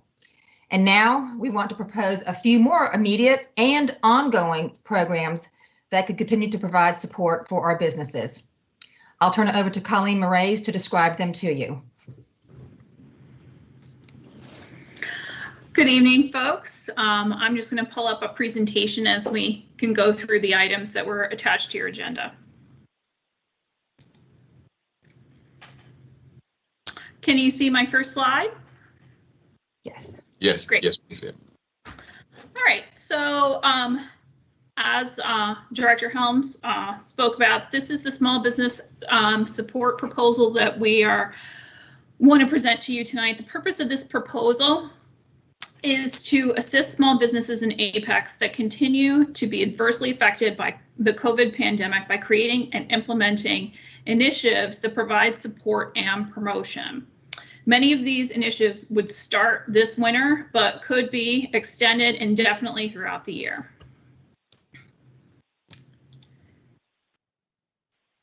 Our first proposed option and initiative would be a physical one. Here we are discussing the idea of bringing the parking to dining program that we started last year back in July to have another version of this, a phase 2 version of this. So we are proposing to bring this back just as we did before and create outside dining areas by closing off specific parking spaces along one block of Salem. As you can see depicted here on the slide, what we are proposing is closing 13 out of the 30 available parking spaces along North Salem Street. The renewal of this program would potentially start on March 15th and run through May 31st. The next initiatives are under the title heading Promotional and Marketing. Our first idea here is a Winter on Salem promotional event. For this promotional event, we would create an atmosphere that provides visitors and shoppers to downtown Apex by closing one block of Salem between Saunders and on North Salem between Saunders and Chatham Street.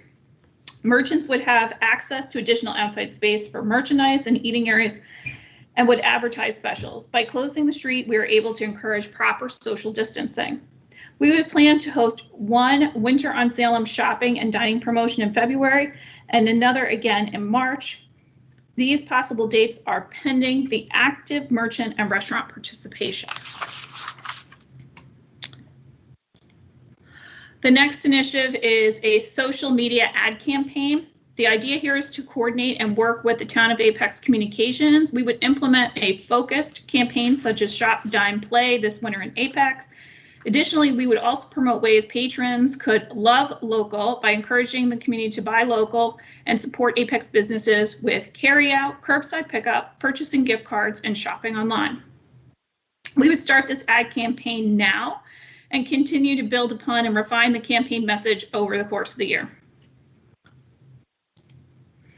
The next is small business highlight videos. The concept here is to create brief videos that would highlight 6 to 7 geographic areas in Apex of retail and small businesses, focusing on the ways patrons can shop, dine, play in Apex. These videos would be shared on the town's YouTube channel and social media. These videos would also be produced in a way as to have footage that is evergreen and could be used for various town purposes, besides the one that we're going to focus on in this particular initiative on small businesses. The next is Count on Me NC.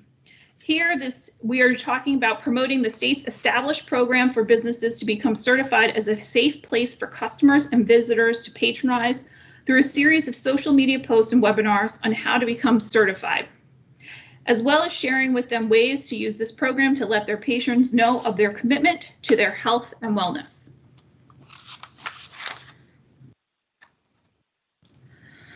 Our next heading here is training and education. Here we would focus on webinars, and we would propose to host a series of webinars focused on subject matter with subject matter experts to train and or educate our business owners, managers in areas of promotion and marketing, online presence, search engine optimization, e-commerce, point of sales, networking, etc. These webinars would be free to Apex small businesses and would be recorded so businesses unable to attend could still watch them and get the insights needed for their business. This is something that we would start hosting in February, and it is also an initiative that we would continue to build on and refine as technology and methods change. The other here is similar to the webinar, is white papers. We would create a best practices white paper that would outline tips and tricks for businesses in similar areas to the webinars. These white papers would then be sent and emailed to our small business list, posted on our website and social media. Now I'd like to turn this back, rest of the portion of this meeting back over to Joanna Helms, Economic Development Director. Thanks, Colleen. The last piece, and perhaps the piece that would draw the most interest, it would be a grant and or microloan program. The idea would be to create a program that awards anywhere from $2,000 up to $5,000 per business or applicant that would provide support for specific needs related to the COVID pandemic, such as indoor ventilation improvements, outdoor seating areas, and assistance with marketing, e-commerce, website, and point of sales improvements. We would propose that the application period be opened on February 1 and close on March 31st. And as far as the process and administration, we would propose a simple, if you will, application and a very quick turnaround response timeframe. This would be a reimbursement program for proven expenditures by the business. We would handle this in-house using town staff, and we would, of course, have a tracking system and follow-up. Wanted to note that we are still working through a lot of the details of this with both legal and management as far as to the parameters and what's allowable per North Carolina general statutes, which is why we have grant and or microloan. This is different than the previous program that you approved, which was a much larger program and was a pretty involved process to apply for and then get approved. We see this as a very quick, small burst infusion of funds for these businesses to do some very specific things to get their businesses up and running, or perhaps improved, again, with ventilation systems or seating, outdoor seating, etc. So again, we're still working out the finer details of that piece. So in summary, the cost for this small business support proposal or program, the known expenditures as outlined on your the information you received, the known expenditures are $269,900. There's a few areas that we're still waiting for proposals back, but we have an estimate of what we think those are. So the anticipated expenses for all of these initiatives is $325,000. As far as a funding source, we are going to be receiving $550,730 back from the Apex Small Business Emergency Loan Program that was unutilized. So we would see that as a reallocation of those funds, or we would propose a reallocation of a portion of those funds. And so the two actions that we would propose tonight would be the motion to, or the consideration to close the parking spaces on Salem, as Colleen described, for the parking to dining phase 2, and then the allocation of the $325,000 for all these initiatives. I wanted to mention just a couple more things. As far as the benefit and the value, really this is to see to it that our local businesses can continue to operate and recover from the hardships caused from the pandemic. We've been doing a lot of these things as we go along anyway. We just wanted to really ramp up our efforts and get the support from you and some financial support so that we can really take these initiatives to the next level and do an even better job of some of these items that we've been doing already. Many of these initiatives will carry on beyond just the winter months. They'll be carry on throughout this year and could extend into further years, as Colleen expressed in that evergreen statement. So this is not just a quick fix for now. This is ongoing. Many of these initiatives are also town-wide. We all know that downtown is our gem in this community, but we have many other business, retail, restaurant areas all over town that could use some continued help. So this is an initiative for all across Apex. And we'd be glad to answer any questions that you may have. Thank you. Thank you, Ms. Helms and Ms. Moraes. Excellent. I really like what I'm seeing here. Very proactive. I really appreciate that. I see one council member desire to give comments. Mr. Mahaffey, if you would, go ahead, yes, sir. Yes, sir. Thank you. Two general areas I want to touch on. First, if we talk about the parking to dining phase 2 program, at the last ADBA meeting that came up, Colleen, we were there, we discussed it. And one of the comments was some uncertainty about the appropriateness of the start date from a broad set of members of the ADBA.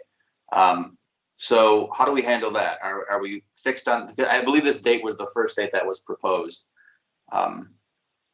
So are there do you have any thoughts on that? I noticed you didn't change it. Are we going to adjust as we go, or? Yeah, that's right now it's still a tentative date. The date itself coincided with daylight savings time. The reason we figured March 15th, it's still mid-March. There's some really nice weather to be had in March. That was one consideration. Daylight savings starts the day before on the 14th, so we would gain an extra hour of daylight in the evening starting it after the 15th. I have been in contact with ADBA and Alexis Jensen, who's their new president for this year. And I'm going to send out a short, quick answer survey monkey, just kind of polling the downtown folks relative to this issue. Do they prefer like a March 15th date, or would they prefer to start it? My other proposal would be to start it right before Easter, because again, Easter Sunday is such a big restaurant day. So I'd love to be able to get the restaurants to be able to have that day with some extra outdoor dining options in April. So it would only be really a delay of like 2 weeks. So it's really a question of like, do we start 2 weeks earlier, or we just start 2 weeks later? From our standpoint, since again, although we're proposing here to purchase the barriers, we own the majority of the barriers. This would be a purchase of 35 additional. And the lead time is only about isn't very long. So once we determine if this is something we want to do, pretty much Town of Apex Purchasing, as long as Public Works would put the order in, and we would still have them in time for either date.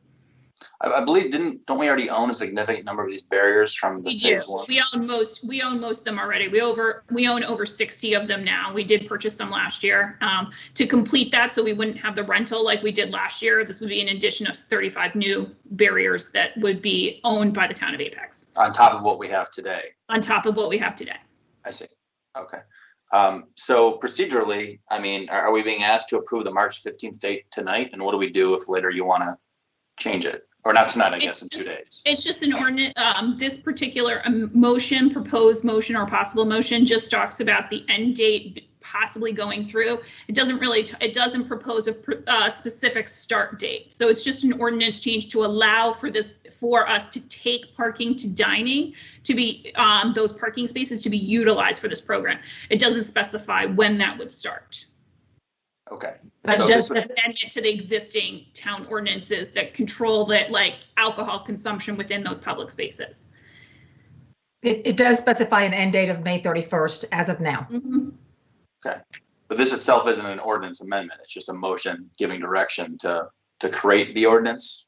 Is that To right? amend, to essentially amend two aspects of the town's ordinance that would allow for us to utilize public parking spaces for this particular use. Okay. So it would come back for the actual ordinance amendment. No, this would allow us to amend that. It doesn't, but it does not specify a specific start date is what you're asking, and it does not do that. It just allows us to utilize these spaces. Colleen, can you share that last slide of Yep, mine, I can please? share it. So Mr. Mahaffey And can see the Lori, I wording. think it's on here too. She can certainly speak on better than I guess I just, usually when we amend ordinances, we see the text of the ordinance change and the whole form we go through and I think mayor signs and all that stuff. That's correct. You need to have the ordinance in front of you to approve it. So what I would anticipate happening is the actual ordinance would come back to you at a later meeting. If you all would like to propose a start date or give staff direction on what they should be looking at for a start date, then they can bring the ordinance back to you on consent at the next meeting or as an old business or unfinished business item if you'd prefer. Right. Thank you. Yeah, I wasn't trying to be pedantic. I was just trying to make sure we were doing things correctly here. And that's my understanding as well. This will have to come back with the actual text of the ordinance. Yes. You know, okay. And the start date could be filled in by that point. We could have those discussions for us. So thank you.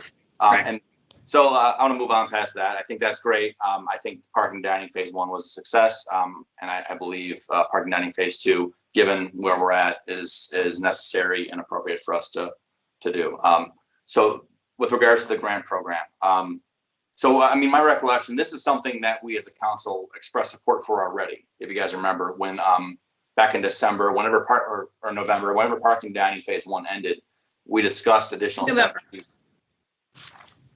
Additional, Lori, do you want to chime in with something? I think you're nervous to get your hand up. I want to make sure you get your. I'll put my hand down. I'll wait for you to finish. Okay. Just trying to keep me out of trouble. So I was just reminding my colleagues that we started this discussion in November. We expressed how we wanted to do more for our businesses. Throughout the winter, we anticipated it would be a challenging set of months, and it's looking like it will be. And this grant program is in line with what we discussed, and I'm happy that we're doing something like this. I'm a little hesitant about the level of detail that's before us tonight. Specifically, you mentioned there'll be an application. I think I'd like to see the application before I commit $250,000 or more of town funds to it. I have some opinions about what the eligibility requirements should be, and you hinted at some of them. But again, I think we have to be crisp here because it's a lot of money that we're committing. We have a fiduciary duty to make sure we're spending town funds appropriately and that there's no waste or abuse. We've already expressed a strong desire to support our businesses with COVID relief, and we need to make sure that the funds are laser focused on that. And I'm happy to help do that. I just I hope to see more detail there. I think for my 2 cents, I think the eligibility actually should be quite broad. I think it should be looked at any costs that that businesses incur because of COVID, any costs that they're going to incur to adapt to COVID should be things we should consider granting. But at the same time, I know it's kind of a contradiction, but also to be very specific in the sense of you should be able to tell with an expense somehow whether this should be covered or not. I worry that if worded improperly, if we're not careful, there could be a land rush, so to speak, of everyone coming in to get, because who doesn't want a grant of money to help? And if some people are declined and others are accepted, which is inevitable to happen because money's not infinite, there might be some hurt feelings, there might be some inconsistencies. It has a possibility of creating a bad situation if we don't make things very clear on the onset. So I hope to see, and again, and this is kind of getting to my point related to what I just said about the ordinance. Does this require an actual budget amendment, or because the money was already appropriated for the loan program, we can with a simple motion just sort of redirect it, or do we have to come in with a formal budget amendment to move that funds over? Laura, do you know, or Vance, or whoever else is on the call?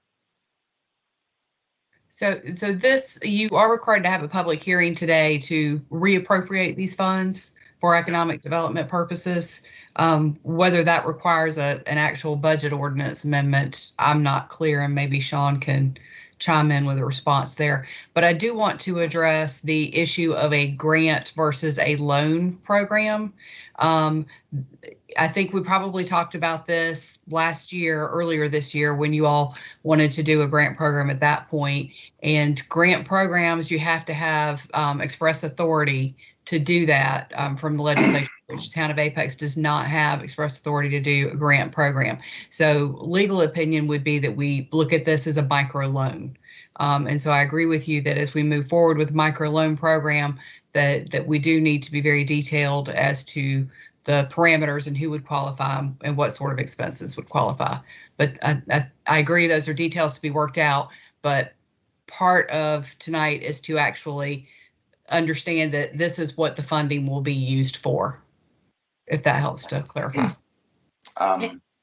Should we, I wonder, again, I'm looking for more detail and more clarity. Like, how can we get that? And I will say, Mr. Mahaffey, we do have an application prepared as a draft application. We do have an outline of a lot of the details that you expressed. We're working through. We didn't feel that we had that in a manner or a shape that would be appropriate to share with council at this point. But we can absolutely get that to you all very, very quickly, and would absolutely know that you all would need much more detail before you would feel comfortable approving this. And Lori is completely correct in that. That's why we put grant and or loan, micro loan, because we were still looking through another couple of avenues that probably won't work for the grant piece, but we're just trying to be as creative as we can, and most likely it would be a micro loan program. Okay, so just to ask directly, would we have another opportunity to give feedback on that before we give the final go? Or could this program start up after a vote to approve, a hypothetical vote to approve on Monday or whenever we go through? Or will we have an opportunity to look at those applications and give some final feedback on that before it's checks are written? Yes, absolutely. We would, if council would like to see more detail, we can absolutely provide more detail. Yes, sir. Thank you. Yes, sir. Mr. Purvis, did you want to chime in? I just, in response to the question and Lori made the comment, and so a little bit of both, Mr. Mahaffey. There will be a budget amendment just to make sure we put it in the right place with the allocation. But these funds have already been, they've already been allocated. This portion of the funding has already been allocated to economic development once. But because we're changing somewhat what that use is, and economic development allocations require a public hearing. That's why we're going through this process. So it's not any additional money above and beyond what you had already allocated last spring. It's the remainder of that small business loan that is left. So not new money, just have to put it in the right place. So we'll get that once once you are comfortable with the amounts and where it's going. And real quick to Joanna's comments. Yeah, we'll have the detail. We were trying to work through what this was going to look like, but we wanted to get something to you before too long too, because it is winter already, right? And we want to help them as quickly as we can. So a few steps as working through it, but we'll get the details worked out so you can actually, I guess, approve the program itself with the application, the program guidelines. And that we have some templates to work from and get that cleaned up. Thank you, Mr. Purvis. Yes, sir. Councilmember Gant. Yeah, thanks a lot. Colleen, one of the questions I had was about the parking thing, and we got some negative feedback about the appearance of the barriers. And I was wondering if this phase 2, there's any expectation that they would be, the aesthetics would be changed regarding them. So glad you asked that, Mr. Gant. The answer to that is yes and no. I mean, I think the difficulty here is obviously we would encourage, again, our restaurants and businesses. I have already heard back from the restaurants that have indicated that they would love to continue this program, that they are willing and able to make the add more cafe lighting, add some more greenery, do pretty much what we would like them to do. I think some of the aesthetics of this particular thing, they are orange water barriers. I can't change that. On the inside of the barrier itself, we can make it look a little bit more friendly and restful, as well as a little bit more community friendly, but they are what they are. And I guess, you know, beauty is in the eye of the beholder. You know, I mean, if you want to sit outside and have a really good time and you don't really care that you're sitting next to a water barrier, which I personally don't care that I'm sitting next to a water barrier. I just want to eat outside.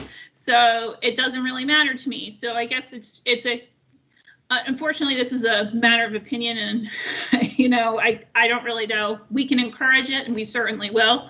I have already reached out to the Public Art Committee to see if we can't get more of those decorative banners that I hung over the summer to kind of help kind of fill in some of those spaces on the inside to make them look a little bit more attractive. But really, it's kind of up to the restaurants to decide what works for them. And some of the issues are because there are requirements for 6-foot social distancing. They still need to be able to get around, so space is limited. And they're doing the best they can with the space that is being provided to them through this program. But I think that we heard about the outside also being facing, the street facing one being, I mean, the orange made it look like I guess we heard like makes it look like a construction area. So you're not anticipating changing that part, the outside. I cannot, and I see Marty's got his hand up. He could probably answer that way better than I can. The outside being orange is totally a safety precaution. I mean, we can't change that. It's a change in the typical road layout. That color is for safety.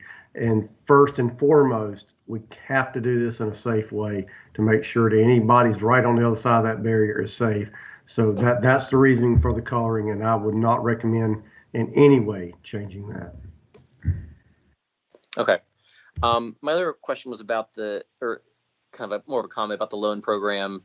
You mentioned the word evergreen a couple of times, and to me that struck a chord because whether it's a grant or micro loan, whatever the program is, it's a better investment, I would think, from the town's point of view, if it could go toward things that could help these businesses during COVID and also afterwards, build their capacity. I think that some of the things like, you know, indoor ventilation may be kind of questionable after COVID. The outdoor seating maybe is one that could kind of last after that. So I'm not sure if it's a prioritization thing or if it's a wording thing. And I guess we'll see the application to kind of know better what we're going to be approving. But I guess just, yeah, an encouragement that the programs help now and later would be my preference. Okay, we will note that on the application on the permittable uses for the funds. Thank you. I think Mr. Mahaffey also mentioned that as well. Thank you. Okay. Anything else, Mr. Gant? That's it. All right, cool. I think Ms. Dozier has her hand up. Oh, okay. Mayor Pro Tem, go for it. Thank you. I also agree with that sentiment related to, you know, moving forward. If those options will be helpful, like you said, related to the indoor, the air filtration. Sorry. And I also want us to think about sort of to Marty's point about, you know, this is a pandemic that we're operating through, and we're trying to keep people safe according to guidelines by social distancing and things like that. So then we also have to make sure that people don't get hit by vehicles while they're eating. And so I think so we need to think about, we're trying to be safe for the pandemic, but we need to, if those orange cones are not as aesthetically pleasing, but people are safely eating. So I think we got to think about like the balance of the whole safety makes sense all the way around. So I just wanted to bring that up. But thank you about the air filtration. Mm-hmm. Great. I will just add on the safety note, again, talking to ADBA members, they do plan to add some additional messaging around wearing your masks and safely social distancing with stickers on doors, signs that they're going to post outside on the A-frame signs and stuff like that. So relative to that issue, there will be a sort of a wash, wear, wait kind of an initiative that will coincide to again reinforce some of those safety concerns. Great. I think it's a good marketing tool. Come see the orange barrels downtown, the barricades. Anyways, I just want you outside. Councilmember Stallings, go. Yes, I'll be brief. I just want to echo a lot of this already been said. Thank you for being so creative with these ideas. I like them a lot. I also like the fact that you're thinking broad-based too, with trying to reach as many of our small businesses as possible. Really like the highlight videos idea. I really do. And I hope we can reach a lot of businesses in that way. And I also agree about the Public Art Committee. If there's a way to, on the inside, you know, to make them more decorative, definitely reach out to our artistic people that we have in Apex to help out with that as well. So good work. And I would also like to see a few more details, but I know they'll be forthcoming. So thank you for that. Thank you so much. And then we have Councilmember Killingsworth.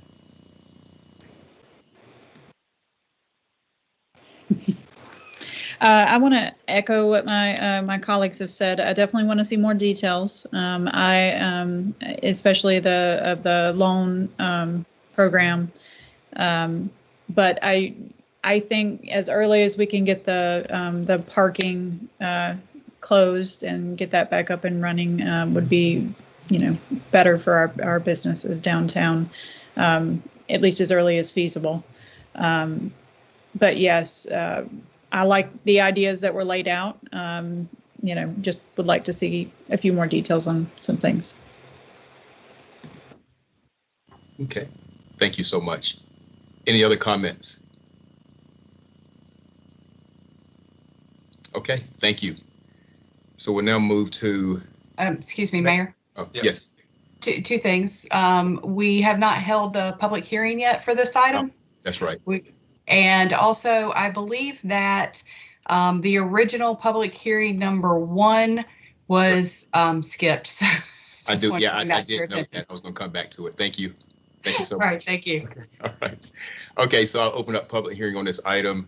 And to my knowledge, there are no comments, so I'll close public hearing. And this will be moved to the meeting on February 1st. For legal reasons to hold over for 24 hours to allow public comment. So we'll move on to the next item. Thank you so much. So we go back to public hearing 1, public hearing to consider and receive public input on providing an economic development incentive for Project Delta in accordance with the town's policy. And Ms. Helms. Yes, thank you, Mayor. This is a project that we've talked about with you a couple of different times. This is Project Delta, which is considering a site in Apex. If we could go to the next slide, please. Thank you. So in the red, you'll see the outline of Cash Corporate Center, which is our 121-acre site for business and industry in Apex. You can see there the roadway for US 1 and Highway 55. The area in blue represents approximately 26 acres that Project Delta is proposing to purchase for their project. Next slide, please. And Project Delta represents a distribution and office operation. Again, the location is at Cash Corporate Center. They are proposing to purchase approximately 26 acres to construct a new 300,000 square foot facility to create, actually that number, I'm sorry, is a typo. It should be 220 jobs, not 120, but 220 jobs with the wages of $52,000 a year. And that's just the average. There'll be some that will be higher than that at the executive level, and a total investment of $32 million. So based upon our approved development investment grant policy that the town approved several years ago regarding incentives, we have a tax grant program in place. So the formula there is laid out in front of you, but for a $32 million investment, they would be eligible to receive an annual tax grant of $109,440. Our policy states that they're eligible for that over a 3-year period. Again, this is for taxes paid. It's a reimbursement of up to 90%. And so the total incentive that this company qualifies for would be $328,320 total over the 3 years. And again, they pay their taxes. They get reimbursed for 90% of that over a 3-year period. That is the incentive policy that is approved and in place, and they do qualify for that. So again, we have been working with this project for almost a year now. We're very excited that this could be a great way to kick off Cache Corporate Center, and would just propose this to you tonight for your consideration and approval. Okay, thank you. Any questions for Ms. Helms from council? All right, hearing none. I'll go ahead and open up public hearing on this item and don't have any notes for comments, so I'll close public hearing. And this information will be moved to our February 1st meeting for a vote. All right, moving now to public hearing and possible motion to adopt an ordinance on the question of annexation number 699. Ms. Diane Kent. Good evening. I have one of my staff folks going to be sharing their screen. Just bear with us 1 second. Probably take longer to do this than to do the presentation.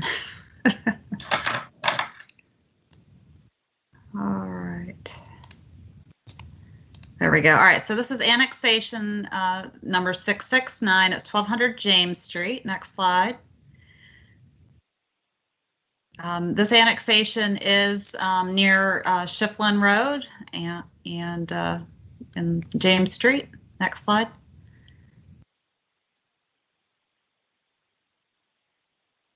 So this is a property that is being incorporated into Peak City Business Park, as you can see here. Next slide. This annexation is required in order for the project to get construction plan approval, and they need that.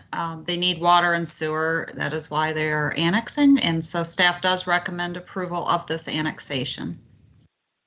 Be happy to answer any questions. Okay, any questions? All right, hearing none, I'll go ahead and open up public hearing on this item.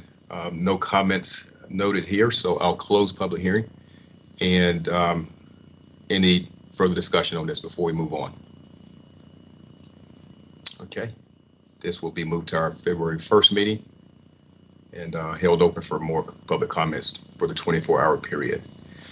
All right, we now move to public hearing 4. Public hearing and possible motion to approve rezoning application 20CZ11. And that's being presented tonight by Sarah Van Avery, Senior Planner. Good evening, Mr. Mayor, Council. I will be presenting rezoning case 20CZ11 Roberts Road Properties PUD.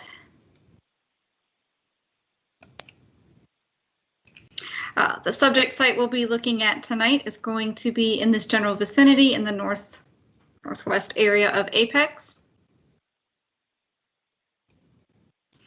To zoom you in a little bit closer to the subject site, we are looking at 3 parcels here in the yellow, located on the south side of Roberts Road. We have the Green Level High School over here in Cary's jurisdiction. We have the Crestmont neighborhood here to the west, and we have the Pines at Wake Crossing subdivision over here to the east and south. We are looking at a total of just over 10.5 acres.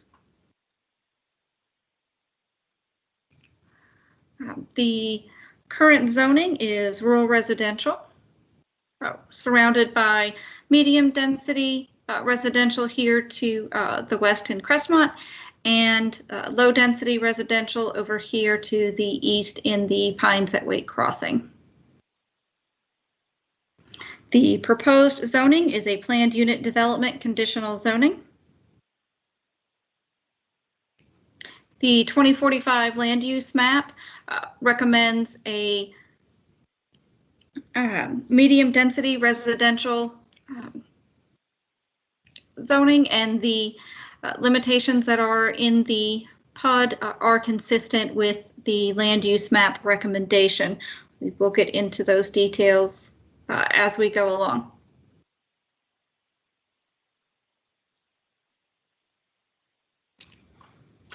And sorry, for those of you following along on our video stream, I am now moving on to slide 17. We will be looking at the existing conditions from the engineer's drawings here. So again, Roberts Road up here to the north, Crestmont over here to the left, and want to point out that we have a stub street here on the west. This is Pollard Place.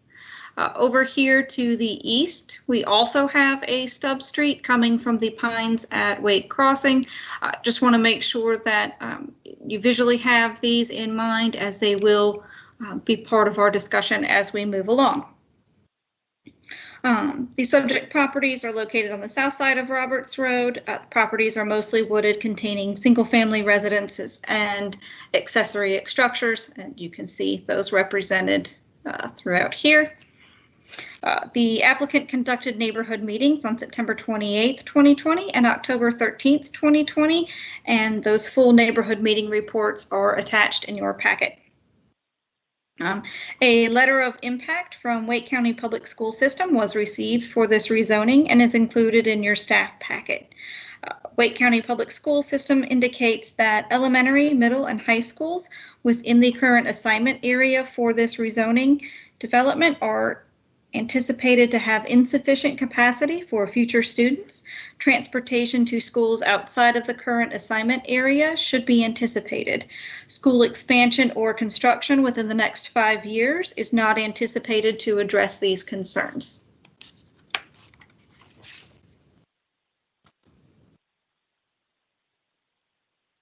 And for those of you following at home, I'm on slide 32. As I mentioned earlier, the land use map identifies the subject property for medium density residential. The proposed density in the PUD is going to be consistent with that. The permitted uses and limitations are going to be as follows. For residential, single family with a minimum lot size of 6,000 square feet and limited to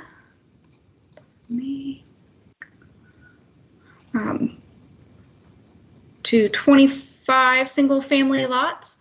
Townhomes will be at a maximum of 8 lots. Accessory apartments, utilities minor also has a permitted use, and for recreational uses, park active, park passive, greenway, and recreational facility private. The maximum residential density for the overall project is 3.2 units per gross acre. Again, that's with a max of 25 single-family lots and 8 townhouse lots.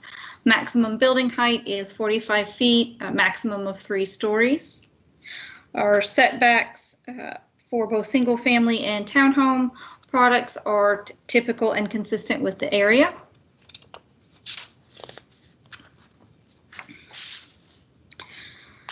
And on to buffers. So what is currently proposed, and we'll get into some of the minute details as we move along. The required buffer for the perimeter to the west, south, and east is a 10-foot type B, and that is what is proposed. The northern property boundary along Roberts Road, thoroughfare, would be a 30-foot type B undisturbed or 50-foot type B if disturbed. There is going to be an additional buffer standard related to this buffer here. So we will get into that now as I move into the resource conservation area. So the Roberts Road Properties PUD is requesting to reduce the required percentage of RCA to 25% of the total acreage, which would amount to 2.64 acres of RCA, based on the provision stated in UDO section 234 F1C RCA. The 5% reduction from the standard 30% required per UDO section 8.1.2 resource conservation area is being requested in exchange for the additional zoning conditions listed below. These are in your report and I'll read them out to you. If Town Council votes to approve the rezoning without the RCA reduction, then these zoning conditions shall not be included in the approval. 1, in addition to all single-family detached homes being pre-configured with conduit for a solar energy system, which is condition number 12 in section 7 of the full PUD text, at least 8% of the total number of homes proposed in the master subdivision plan shall be built with solar PV systems installed at the time of construction. This project shall be stage graded per section 725C. All single-family detached homes within this development shall be built with HVAC systems that meet or exceed a SEER rating, that is a seasonal energy efficiency rating of 18.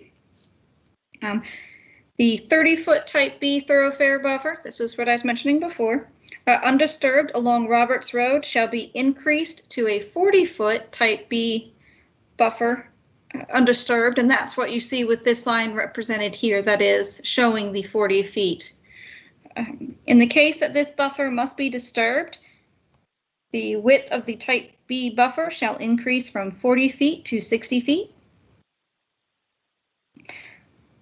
See section 6E in the PUD and section 10D for reference to the 30-foot type B buffer thoroughfare buffer undisturbed that would otherwise be proposed if not for the condition to reduce RCA requirement. Evergreen trees shall be planted as a windbreak on the northern side of buildings where practical. Landscape design shall include pollinator-friendly flora in common areas.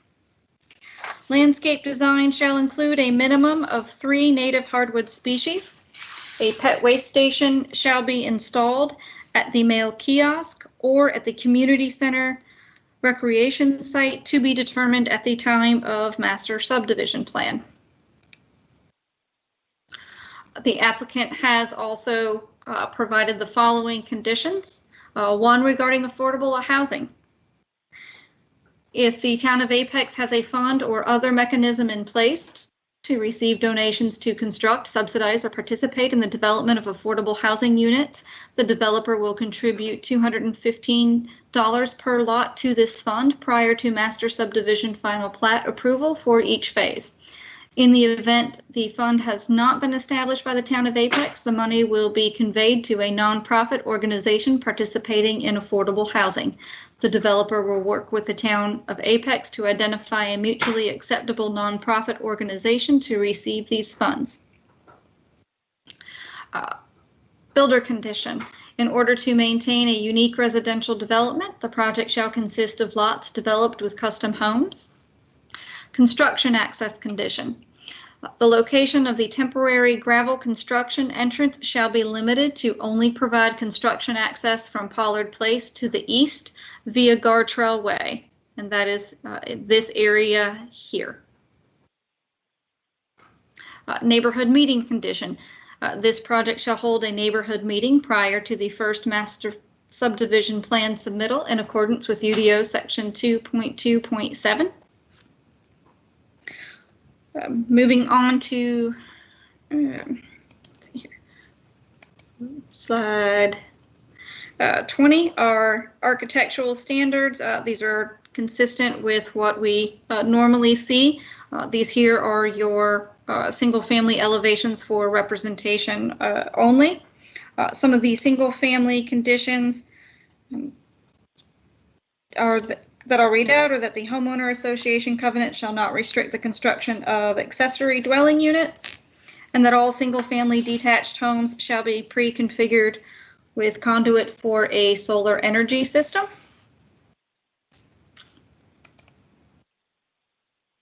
And slide 21, provides for you the townhouse elevations. Again, these are representative only. Some of the things outside of our standard are that for townhome buildings with 3 or more units, the roof line cannot be a single mass. It must be broken up horizontally and vertically between every unit. The maximum number of units per townhome building shall be limited to 4 units, and no townhome shall be constructed on the western property line. So we would be talking about here in this section. There is also a zoning condition for existing structure preservation.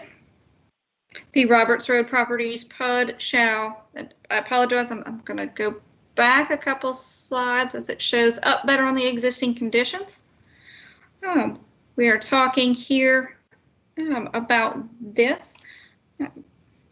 The PUD shall include the preservation of the existing estate located at 2000 Cabin Cove Road in order to repurpose it as a community center / recreation site, which will be owned and maintained by the HOA. We also have a tree preservation zoning condition, and that is prior to recording the first subdivision plat for the property, the developer will provide a donation of $1,600 to a local nonprofit organization with a mission towards tree preservation and replacement. In those portions of the site where trees are removed for single family or townhome lots, the developer anticipates it can offset such removal by preserving 1.6 acres of existing tree canopy in other places on the site and replacing and replanting trees over 0.8 acre of the rest of the property. As such, this $1,600 donation represents an assigned per tree value in substitute canopy for the remainder of the property.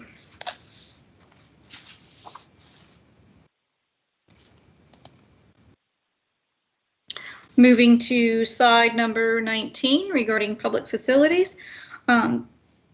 The sanitary sewer connection will come by connecting existing sewer system in Pollard Place Road here to the west from the Crestmont subdivision, and water distribution service will be provided to this project by the connection to an existing 8-inch water line along Pollard Place to the west coming from Crestmont subdivision, as well as Pollard Place to the east coming from the Pines at Wake Crossing subdivision. And going to take us back to, I believe this is slide 22.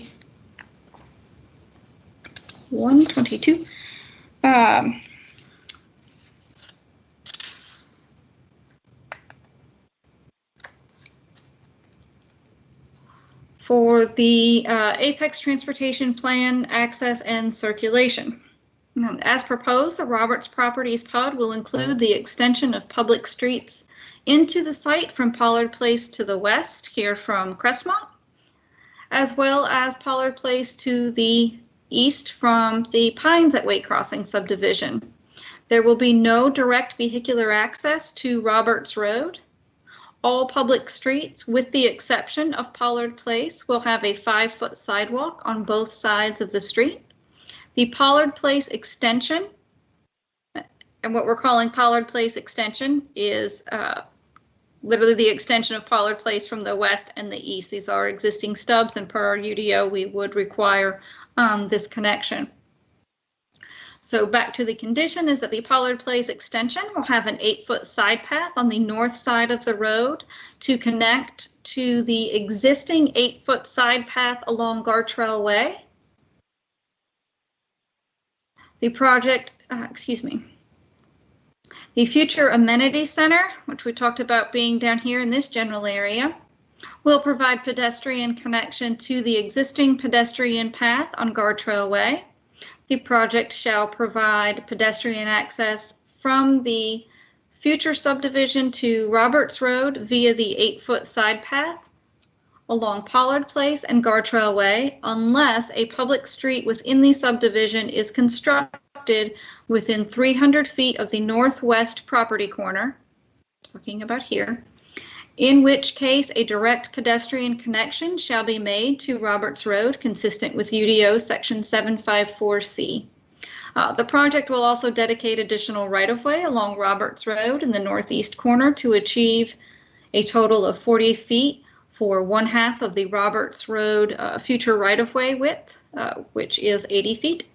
A 5-foot public sidewalk shall be installed along the frontage of the project along Roberts Road prior to the first plat.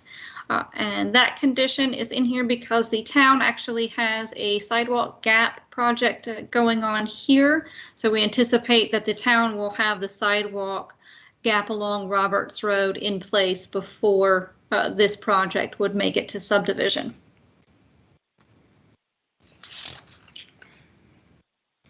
The Parks and Rec Advisory Commission reviewed the Roberts Road Properties PUD on December 9th, 2020. And the commission unanimously recommended a fee in lieu for recreation land dedication based on the number of units and types proposed at the time of master subdivision approval. The fee rate will be based on the rate of the current year when town council approves the PUD.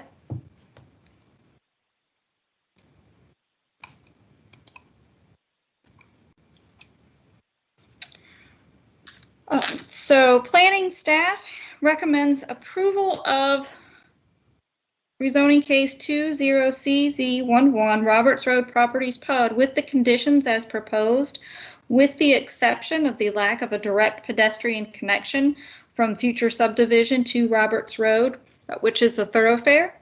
While the Roberts Road Properties PUD is consistent with the thoroughfare and collector street plan, the PUD as proposed does not provide for direct pedestrian connection from the future subdivision to the thoroughfare Roberts Road as required in UDO Section 754C sidewalks. You can find that UDO section in your staff report.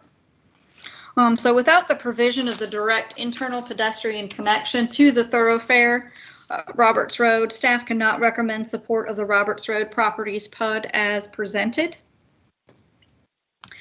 The proposed rezoning to the PUD conditional zoning district is reasonable in that it is consistent with the 2045 land use map, which classifies the subject property as medium density residential. While the proposed rezoning allows for infill single-family residential development consistent and compatible with existing single-family residential development in the area, the proposed rezoning is not in the public interest because of the lack of pedestrian connection between the future residential development and Roberts Road. The planning board heard this item at their January 11th meeting and voted at their January 13th meeting unanimously, 8-0, recommending approval of this rezoning with all of the conditions that have been provided and read out to y'all. I will be happy to answer any questions that you have at this time. And also I know that the applicant is on the line if you have questions for them as well. Thank you. Okay, thank you so much, Sarah. Any questions from council?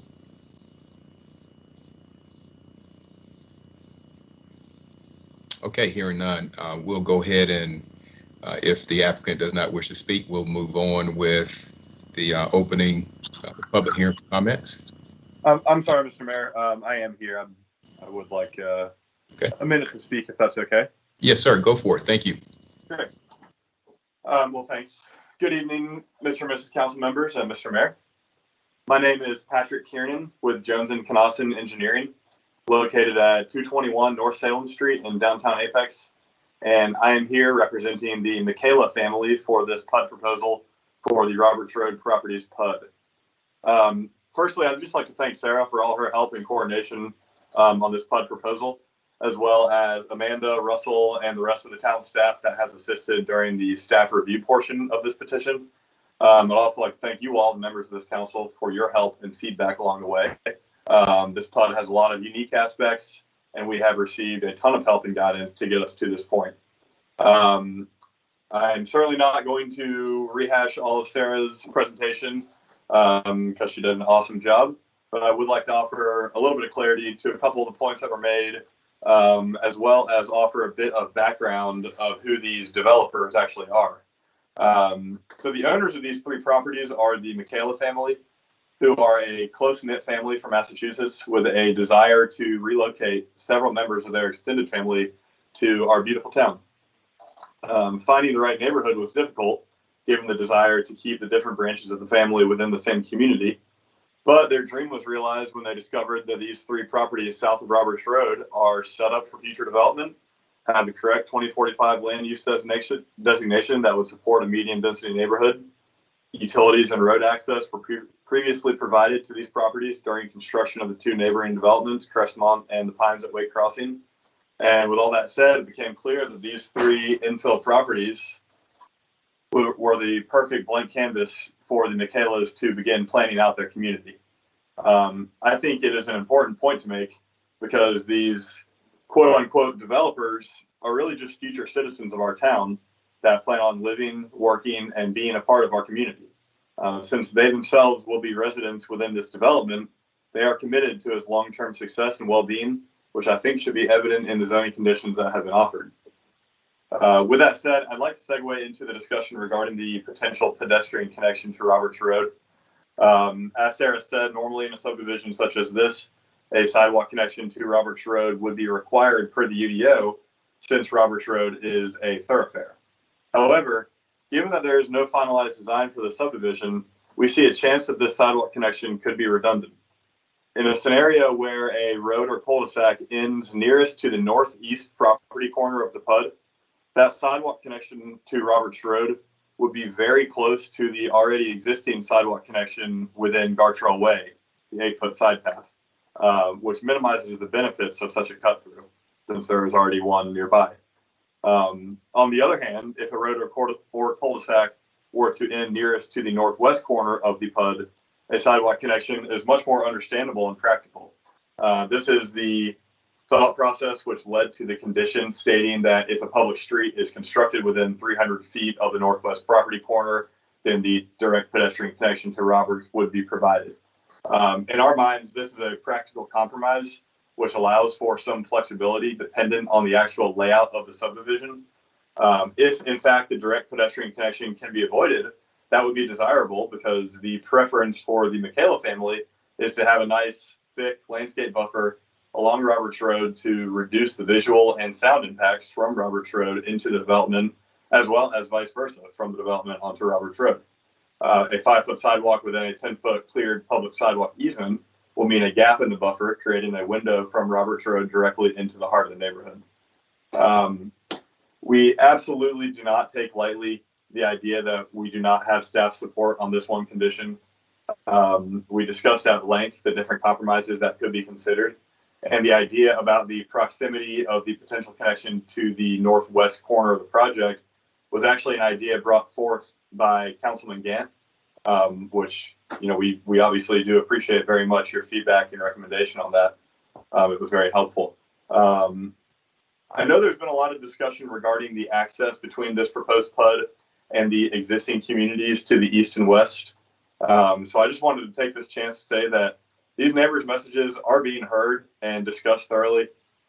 Prior to the planning board meeting, a few concessions were made based on some of the messages that we received. Unfortunately, the brunt of their concerns remain items that are simply out of our control. A lot of these are transportation / access related concerns. I know that there are some emails that will be read out during the public hearing portion. So I won't jump the gun too much on that. I know Russell Dalton from transportation, as well as Sarah or Amanda, they might have some input on some of those concerns as well. So that's all I have. Before passing off the talking stick here, I just wanted to repeat my appreciation for y'all's time and consideration. And like Sarah said, I'm available if you guys have any questions. Thank you. Okay, thank you so much, sir. Any questions for the applicant? I have a question. Sorry, Mr. Mahaffey, your hand was raised. Go ahead. Sure. Thank you, Mayor. Sarah, can you go back to the or whoever's controlling the slides, which showed the single family elevations? I heard the thought about, providing an infill project, which is consistent with the two surrounding neighborhoods. I was a little alarmed when I saw these elevations because there's a pretty large variety of products here and styles, which may not necessarily be consistent with the surrounding two subdivisions. So can you speak to a moment of what kind of products we're actually going to see here? And when I look at these pictures, I can see how the neighbors may be alarmed because I think the expectation is for a subdivision, which an infill project should sort of match and blend in with the existing neighborhood. And hopefully at the end of this, we have one kind of larger area which feels like one cohesive unit. And some of these designs may not quite fit that bill, if you get what I'm saying. Certainly, Mr. Mahaffey. Yeah, go ahead, sir. Sorry about that. That's it. So when I mentioned that they're consistent, what I was referring to, and I apologize if there was confusion, is that the zoning conditions for the architectural standards are consistent with what we typically see. I do understand your point that some of these elevations are not necessarily typical. However, they do have some of those architectural standards for decorative features, that type of thing. But I will let the applicant address a little bit more of the end product and what the homeowners, future homeowners are anticipating. Sure, thanks, Sarah. And thanks, Mr. Mahaffey. So I think simply enough, our goal here is a custom home built development. So I think there will be a little bit of a style difference, maybe between the subdivisions to the west and the east, understanding that those are larger tract builders with similar product styles repeated throughout the subdivision. Like I said, these are representative of custom home designs that do fit within the architectural conditions as we have been kind of guided by the town. So, truthfully, some of these styles could fall in within, any medium density residential neighborhood within, that zoning within the town as it is. So these are obviously just renderings. I think the important thing now is just to understand that, this is planned to be a custom built development. We don't know exactly at the moment what these products will look like, but there are things that the owners have liked about certain features shown in some of these depictions. So I certainly understand your point and concern. A lot of it, some of these are, appear to be really big as well, and won't necessarily, some of these home styles might not necessarily fit on the lots as they may be designed. So it's certainly not a final look at it. I think it's more of just showing that it's representative of the architectural conditions, and then if and when this project moves forward into master subdivision plan, then these single family elevations will get narrowed down into the true final product, which will be reviewed by town staff as well. And Sarah, you might be able to speak a little bit to it, but I believe consistency with UDO is something that you guys would look for in the elevations as well.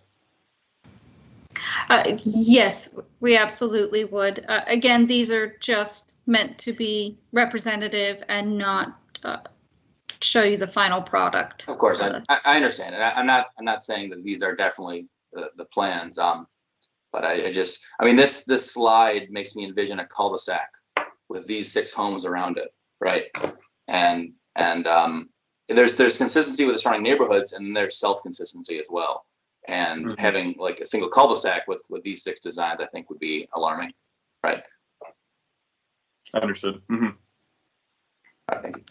Yes, and I think you've also hit on a good point in regard to cul-de-sac, and that's exactly why staff has the concern with the pedestrian connection, is that how how we see that this may lay out without there being the direct vehicular connection to Roberts Road is that we would wind up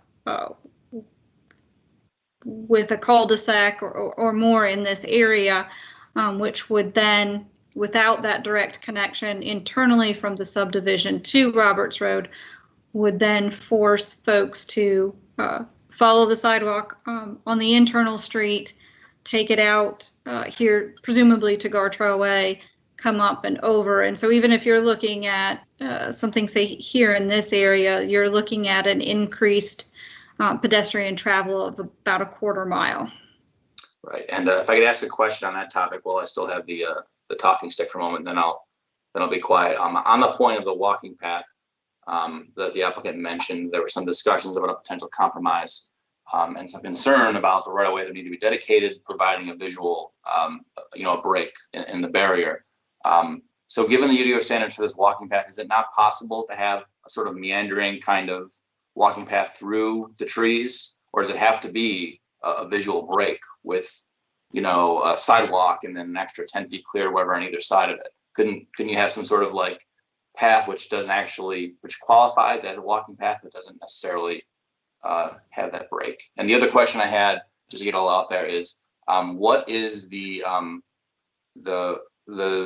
buffer going to look like between, it says 10-scape type B landscape buffer. Will that be like a permeable buffer on the right next to Gartrell Way? So someone who lives on that cul-de-sac could just walk in their backyard to the walking path existing.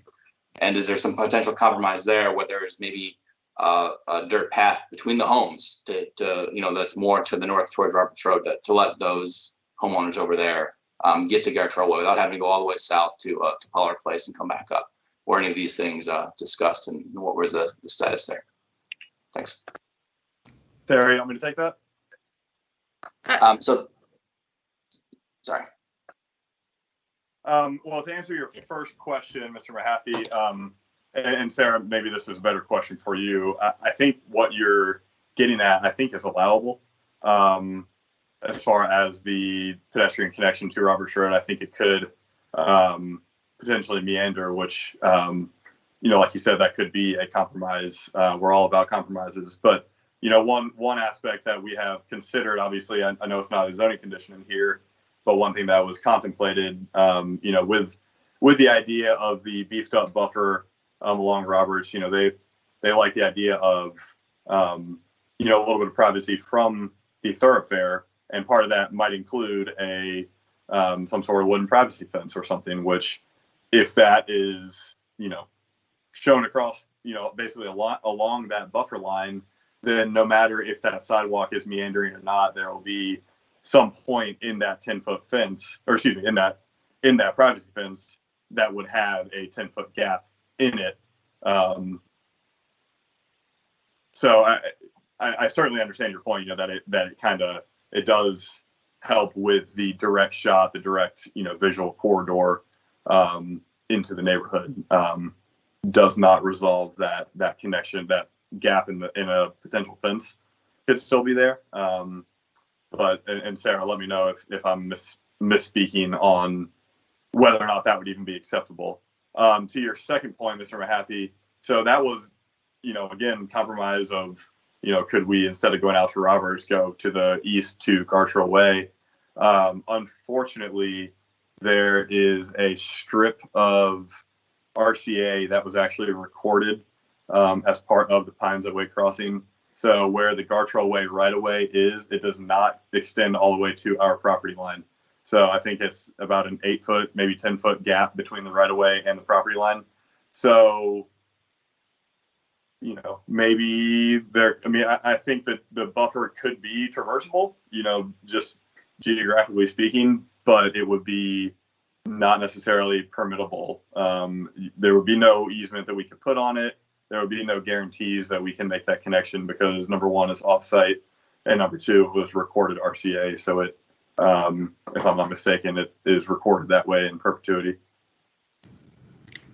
Yes, so Patrick, if I may, so one, correct that this here is RCA, and that is why we wouldn't be looking at a pedestrian connection through the RCA, nor would we look at a roads connection through here.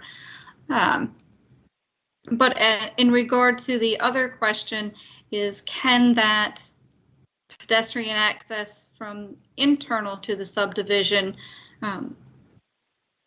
be here, be somewhere along Roberts Road, wherever it makes the most sense during the subdivision plan? The answer is yes. And I know it's a little hard to see right here, but that's exactly what we're looking at right here. So it is because that Roberts Road is a thoroughfare that we require direct pedestrian connection to it from the subdivision, and because there is no vehicular access from the subdivision to Roberts Road, that is why we would look to see this. This typically, if it weren't a zoning condition and we were at the master subdivision plan, it would be a requirement that there be some type of connection internal from the subdivision to the thoroughfare, just as we have right here. And so that is why you see this as a request from the applicant seeking relief for that. And so while I'm sort of on that point of why is there not vehicular access to Roberts Road, it's because there is spacing requirements. So between this access point here, the access point here to the school, and this here, there's not enough spacing. And so these roads here that are already stubbed to this site for future development are intended to provide that vehicular connectivity and limit the curb cuts that we see out on thoroughfares.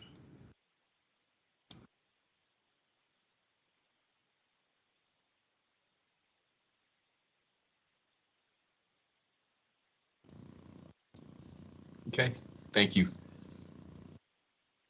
Ms. Stallings, do you have a question? Yes, I just had a few quick questions. Am I understanding that we're talking about 33 homes for this, 25 custom homes and 8 townhomes? Yes, ma'am, that is correct. And that would be the maximum yield. Okay. And approximately 2 homes would be set aside for PV solar systems. Is that right?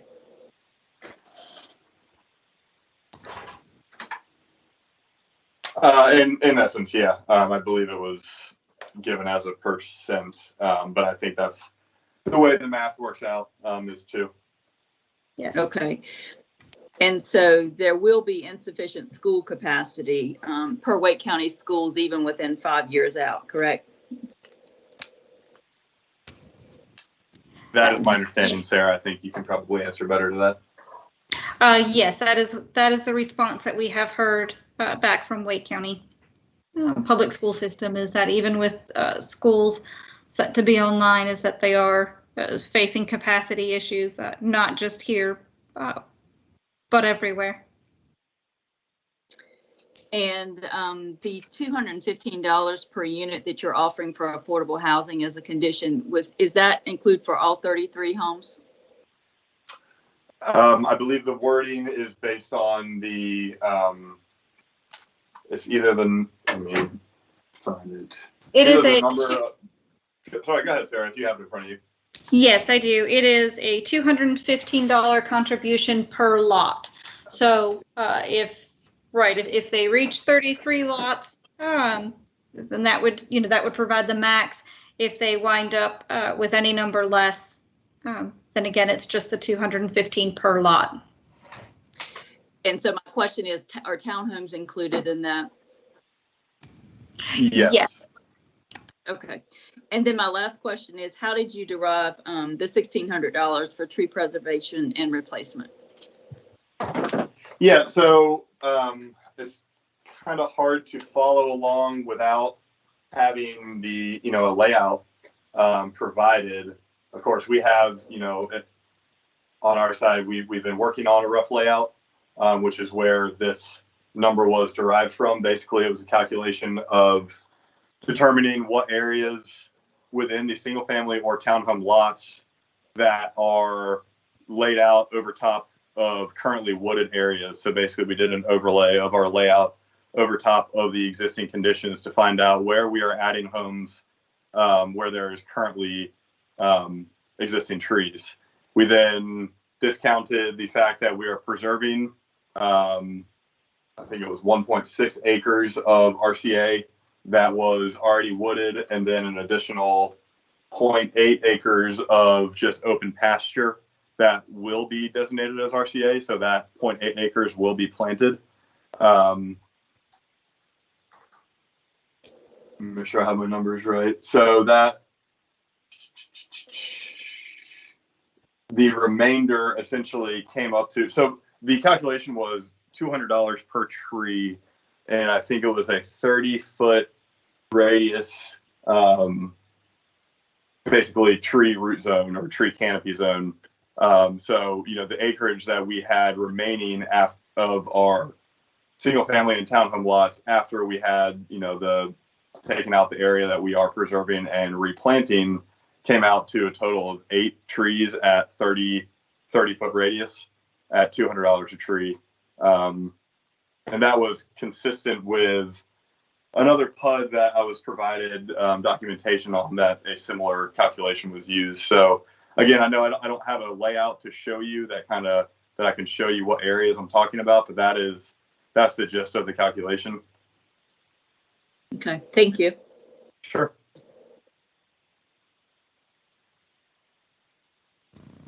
Okay. Any other council questions? All right, hearing none, we'll go ahead and open up public hearing on this item. And I have notes here that we have a total of 8 comments, so. All right, I'll play those now, Mr. Mayor, consecutively, if that's acceptable to Mayor and Council. Yes, sir, please, thank you. Hey, John, can I hop in real quick? At the planning yes, board, there was the same meeting over and over, the same thing over and over again. Are we gonna have that this time? I'm sorry, I didn't understand your question. At the planning board, it was the same message over and over again, I noticed, and I was didn't hoping listen we to the could messages. summarize that. Okay, let me get some clarity on that. IT rep, did you understand Mr. Gantz's question? Yes, sir. I believe they're all along the same vein. I did not listen to every message in its entirety. I was only checking the technical aspect of its playability and audiability for presenting during this meeting, but I'm not aware of the content fully. No, sir. Okay. I mean, Mayor, if we were in person, you would say non-repetitive comments, and that's not what these are going to be if it's very similar to what the planning board was. So sure, they are like, very similar. I was like, come on, you know, at some point. So sorry, Sure. I was just, I know it's coming, and I kind of would like us to. I'm not sure we can do anything about it, but this is a comment of mine. Sure, thank you for the comment. Legal, can you weigh in on that? Ms. Hoey? Yeah, I agree with Mr. Gantz's comment that we don't need to hear repetitive comments. It's a little more difficult in this context with the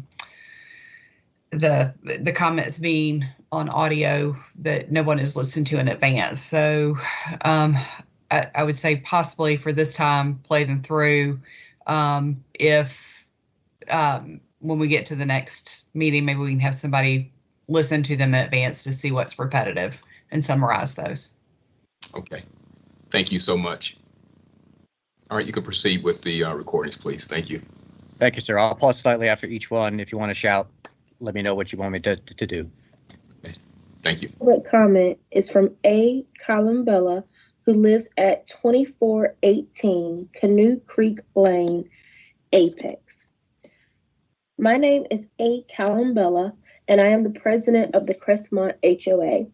I am writing in response to the proposed new subdivision on Roberts Road adjacent to the Crestmont community. Based on the presentation to the planning board at the virtual meeting on January the 13th, I would like to bring forth a proposal to the attention of the board.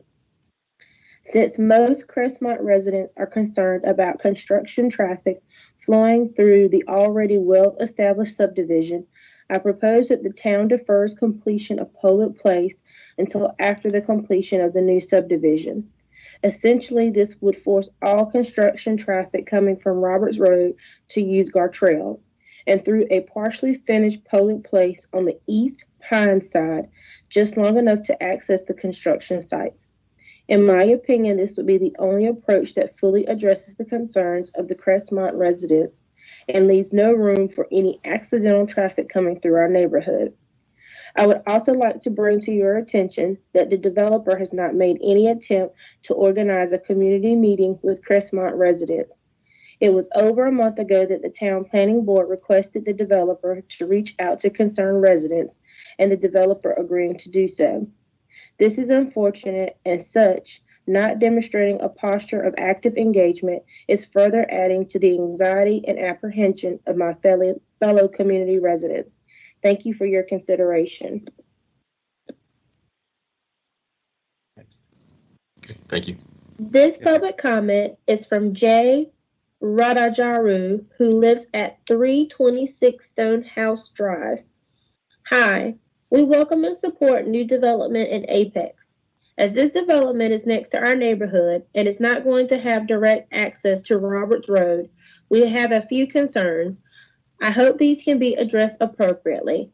We request that the builder commit to sharing the master subdivision plan with the Crestmont neighborhood and allow appropriate feedback. We also request that the builder and their contractors adhere to the commitment that construction vehicles will not be used in the Crestmont neighborhood. We request that a traffic study is done after the new neighborhood construction is completed and request to add traffic calming devices as needed in the new neighborhood to control the speed between the neighborhoods. Regards.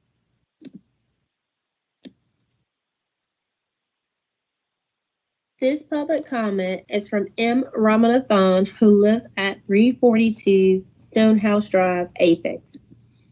Dear committee and council members, this is regarding the rezoning case number 20CZ11, Roberts Road Properties PUD. I am a resident of Stonehouse Drive of Crestmont in Apex. I am probably one of the most affected families by this rezoning, as I live right opposite to Pollard Place Road, west entrance in front of the cul-de-sac. Further to my communication on January 12th with respect to the concerns about the above project, since we did not receive any cohesive response to date, we kindly request the Town of Apex authorities and the applicant to provide an official response by mail on the following. The minutes of the meeting of the public hearing number 20CZ11 held on January 13th, 2021, and response from Town Council for the concerns raised by various neighborhood residents do not appear to be published to date for public view. Is there a specific reason for this not being made available to the public yet? The builder had promised a master subdivision plan neighborhood meeting to be held soon, but to date there has been no communication from them or the town regarding the same. While we see construction and cleanup activities have already started in the adjacent property, it is of concern to us. We request a copy of the affidavit that the applicant had submitted, pledging that they have sent 600 letters by mail.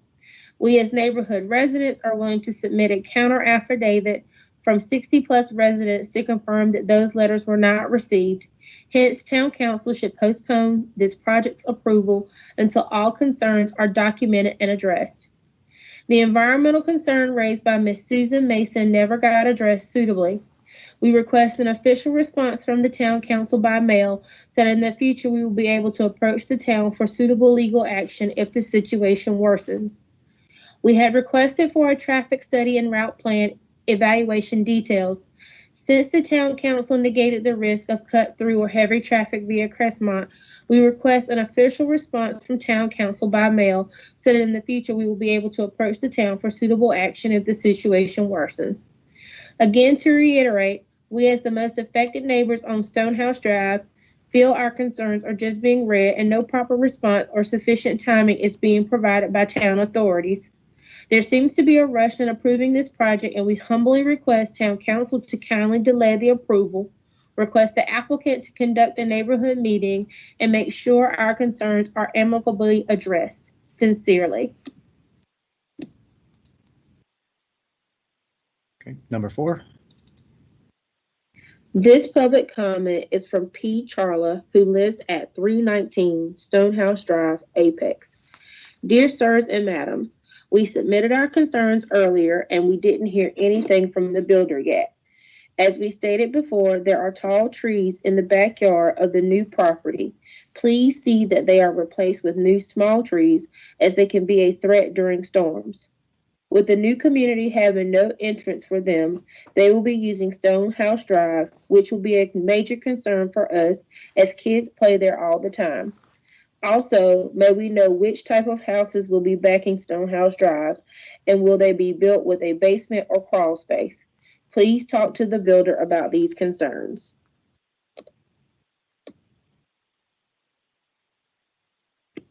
This public comment is from R. Nadi Polly, who lives on 267 Crestmont Ridge Drive, Apex. My name is R. Nadi Polly, and here are a few requests from my side regarding the new neighborhood. From the 13th of January 2021, at the planning meeting, the builder agreed to have a virtual meeting with the Crestmont neighborhood regarding the master subdivision plan. We have not heard yet from the builder. Another concern raised at the planning meeting was about the impact to the quality of water to Jordan Lake and the environmental impact of trees being cut. Can the planning team give an appropriate response if those concerns were valid and how they would be addressed? This was not clear in the meeting that happened on the 13th of January. We also requested the builder and their contractors adhere to the commitment that construction vehicles will not be used in the Crestmont neighborhood. We also request that a traffic study be done after the new neighborhood construction is completed and request to add traffic calming devices as needed in the neighborhood to control the speed between the neighborhoods. Thank you. This public comment is from S. Shirakuri, who lives at 355 Stonehouse Drive, Apex. At the planning board meeting held on January the 13th, the builder agreed to have a virtual meeting with the Crestmont neighborhood regarding the master subdivision plan. We have not yet heard from the builder. Another concern raised at the planning meeting was about the impact to the quality of water to Jordan Lake and the environmental impact of trees being cut.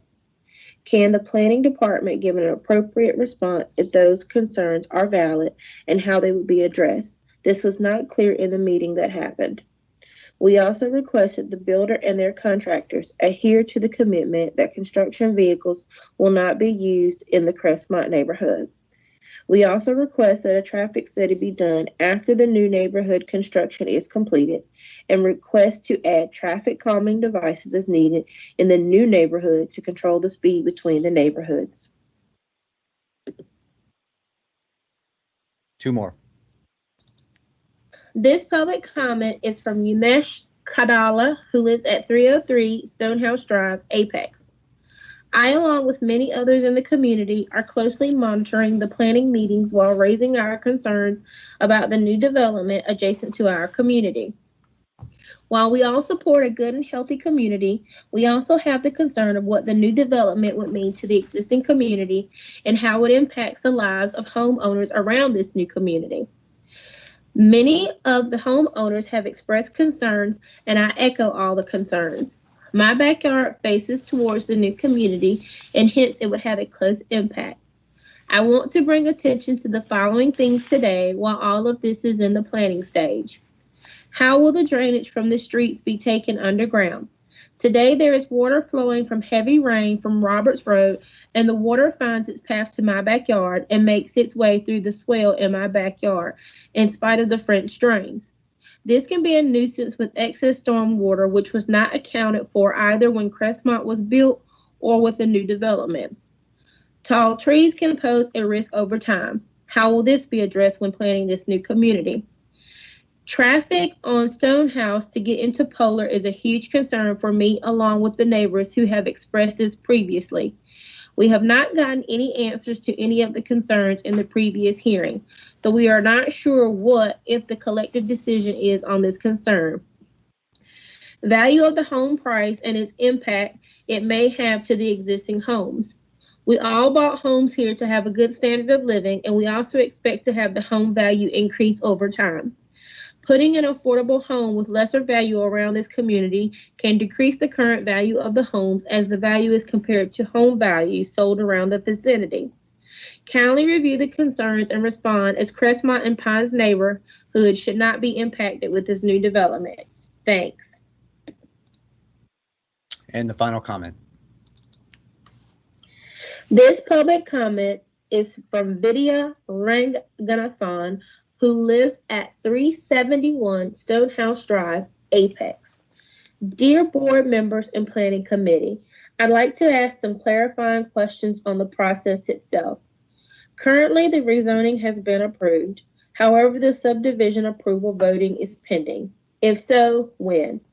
From the planning meeting held on January the 13th, one of the action items was for the builder to virtually meet with the Crestmont neighborhood.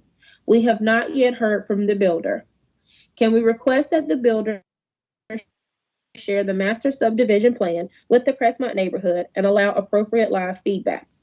We request that a traffic study be done after the new neighborhood construction is completed and request to add traffic signage and devices to manage traffic proactively. Thanks.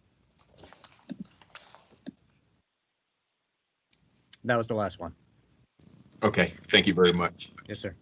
All right, we'll go ahead and close public hearing for this item, and if there are no further discussion by council members, we'll move it to our February 1st meeting to adhere to the 24-hour period for public comment. All right, so next, yes. I would just like to suggest that Sarah or someone on staff could address some of the process questions the residents have, because there seems to be some confusion about the rezoning process versus the subsequent master subdivision plan process. I think we can provide that clarity tonight if someone, Diane or Sarah, would like to speak up and on what's happening here. So I can address that to the resident who emailed about the thinking that the rezoning was already approved. I did respond personally to that person outlining the process and what's still yet to happen, and that the neighborhood meeting would be required prior to the submittal of the master subdivision plan. And I confirmed that we have not received that submittal yet. So I did reach out to that person to provide that clarification of the process. And Amanda, just to be clear, the traffic study that was referred to a couple of times, that's required for a certain number of units in a neighborhood, right? And this is below that? I will let Sarah or Patrick answer that specifically. I interpreted the comment that they wanted the traffic study after the subdivision was built to address traffic calming concerns, which there are specific standards in the UDO for the process to follow if there's a concern about cut through traffic and the measures that can be taken to address traffic calming. Yeah, and I can probably answer that best, Amanda. Thank you, Russell. So you understand what there is the requirement for traffic study or traffic impact analysis up front for a larger development. This is, less than half, maybe even a third of what the units would be to require a traffic study up front. What they're asking for is a study of, like Amanda's saying, of cut through traffic, which we would do as part of our traffic calming program, where we do a radar study. That process is a request-driven process from the residents. So at some point in the future, at that time, if they want to request a study, we can certainly perform that. But I would point out that, their neighborhood currently, I believe, has 3 traffic calming mini circles in it, and there aren't really a whole lot of direct streets. There's a lot of turns. So the neighborhood's already set up pretty well in terms of keeping traffic speeds low. But again, if they make that request in the future, we would evaluate at that time.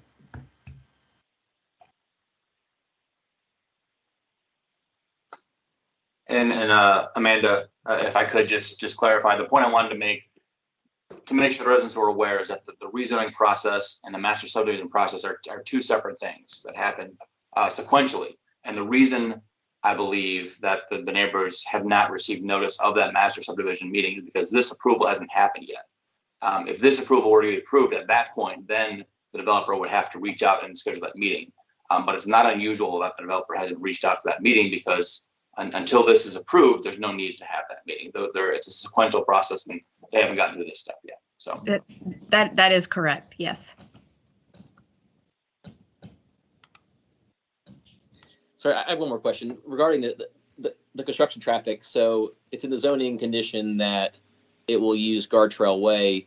How are those kind of zoning conditions enforced by the staff? And I can probably weigh in on that as well. It's one of the things we deal with during construction is the The infrastructure inspectors assigned to the site have direct communication with the contractors and the builders. So they communicate that to them to not use other routes. We do still sometimes run into complaints because if there is construction and there is a connection, residents tend to be more alert to any kind of truck or van that might be going through the neighborhood, whether or not it's directly associated with construction. But again, it's something that's monitored through that construction inspections process. Why not just put up a physical barrier? You could do that, and we discussed that. So there is over 100 feet of stub on existing Pollard Place. So in some cases, we have had zoning conditions and/or subdivision conditions where a developer is required to install a barrier at the start of construction. So we would want the infrastructure, of course, installed up front to be able to be platted prior to building permits being issued. But you could install a barrier to prevent the traffic. And then what you would typically do is you would have a threshold in the development to say at a certain number of COs or after a certain amount of time that the barrier would be removed. All right, thank you. And I guess, and excuse me if this has been addressed, but what are the odds that there will actually be a construction entrance on Roberts Road to do the majority of the grading and putting in the infrastructure? Will they necessarily go through Gartrell Way? Well, I'd defer to Patrick on that, but if they did seek a temporary construction access on Roberts Road, that is possible. However, I would point out that we're getting ready to build our sidewalk project along Roberts Road, so that construction access would impact that sidewalk, so there would be interruptions to pedestrian flow and have to be reconstructed. To your point, Russell, we don't have any intention of providing a construction access right on Roberts, just given that Roberts is a thoroughfare. And the entrance on Gartrell is a nice wide entrance. It's a short distance from Roberts Road to access the site. I think, all of us involved anticipated that side to be, the side that construction vehicles would use anyway, just based on convenience factors. Of course, this was one of the concerns raised before Planning Board, that once I heard all of the concerns about construction traffic, we added the condition saying that a construction entrance would not be provided. So when it comes to master subdivision plan construction drawings, we will propose, the 50 by 20 gravel construction entrance from Gartrell Way to the east, and there will not be any actual gravel construction entrance connecting to Pollard. So until the road is actually connected, there won't be any temptation, I guess, one word to use. And then beyond that, once the road connection is actually made, then it would be based on signage and just general zoning compliance at that point to make sure, in addition to the more physical attributes that Russell mentioned, which are, there's 4 or 5 right turns and curved roads that would, all of them with driveways and homes fronting on them for construction vehicles to get through. I really see the risk being very low that there will be trucks going that way, understanding, that's not a guarantee that I can make, that nobody would wander. But to your point about the barrier, that was brought up by, I believe his name is Ajith, the president of the HOA, offered that condition as an option. Basically, could we delay the completion of Pollard Place until all the construction was finished? And we did discuss this very thoroughly, really all day long. We went back and forth on this option. As Russell said, the infrastructure would be required to be put in. It can't just remain a gap. So by the time the first plat were to go in, the infrastructure would have to be built. So the only way to achieve this, like you said, Mr. Mahaffey, would be concrete barriers. And like I said, we discussed at length, but at the end of the day, on our side of things, we feel like it's just not that beneficial of a solution, given that it'll make it seem, perpetually under construction. There's no end in sight as to when that barrier will be lifted. it's something that we're willing to consider, but it's not anything that we feel is necessary, given the other more physical obstacles that would be in place, and the zoning condition that we've added. So obviously, we're willing to consider anything and everything. And if you think it's worth further discussion, then we're all ears. It's just, where that concrete barrier would be placed. Would it be right at the turnout of Stonehouse and Pollard? In which case, is it more on a site sore to the Crestmont neighbors, or is it? Yeah, there's just some nuances. This was a last second request. So that's why I say, all day we've been kind of going back and forth on it. There was some downsides that were thought of to where we didn't want to rush into agreement on that condition. But I'm glad that you brought it up for the sake of discussion. So I'll let you guys kind of take the reins and let me know your thoughts. Thank you. And just let me clarify one point. I wouldn't expect a concrete barrier or anything that permanent. In my head, I had something a lot more movable, a lot more temporary, something that an ambulance could navigate or a fire truck or something if they need to. I wouldn't want you to, yeah. Yeah, and that was kind of our biggest counter argument was emergency services, EMT, fire, ambulance, any of those, if they're on one side of that barrier and they need to get to the other side, are they really going to be expected to drive all the way around? To your point about something more movable, that was one of the discussions that Russell and I had today was what would that barrier be? And he certainly did not specify that it would have to be concrete. He said it could be a specification determined at the time of construction, but he specifically mentioned that they do try to avoid things that are easily movable, because I don't want to speak for him, but I would assume if a firefighter can go out there and move it for the sake of emergency services, then somebody at, late at night could go move it as well, and toss it into the woods or something. So I would imagine that's why they want something more permanent. If it's going to be there, they want it to be there. Thank you.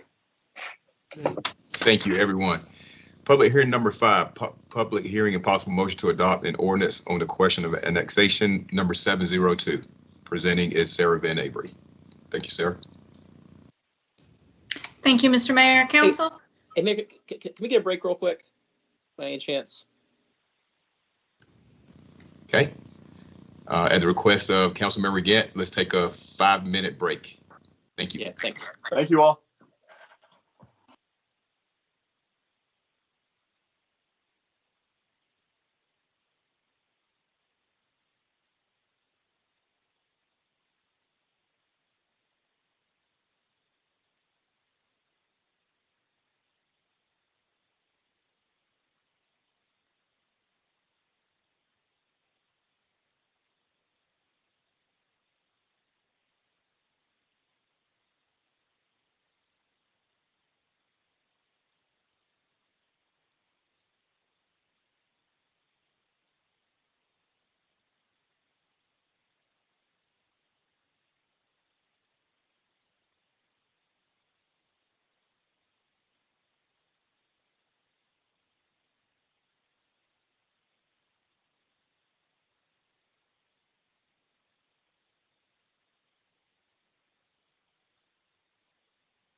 All right, you good, Mr. Gant? Yes, thank you. That's not bad. It's been 3 hours, 3.5 hours, so come on. Yes, sir. You're right. You're right. All right. Do we have everyone back? I think we're good. So Sarah, you can proceed. Okay, great. Thank you, Mr. Mayor, Council. So I'm presenting annexation 702 and rezoning case 20CZ13 Yumiwara Farm Assembly.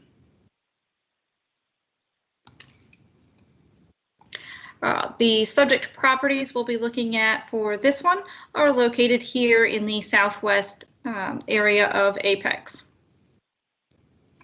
Take you in a little closer to the site, we are looking at a total of 3 parcels located here for a total of, oops, sorry about that, a little over almost 18 3/4 acres.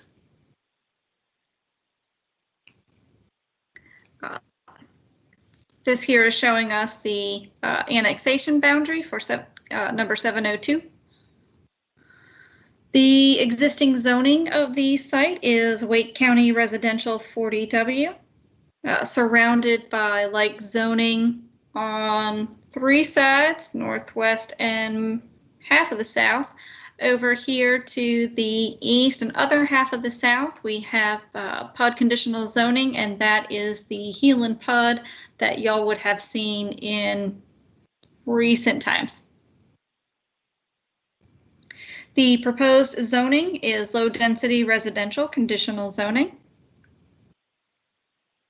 The 2045 land use map recommends a low density residential district as well, so it is consistent.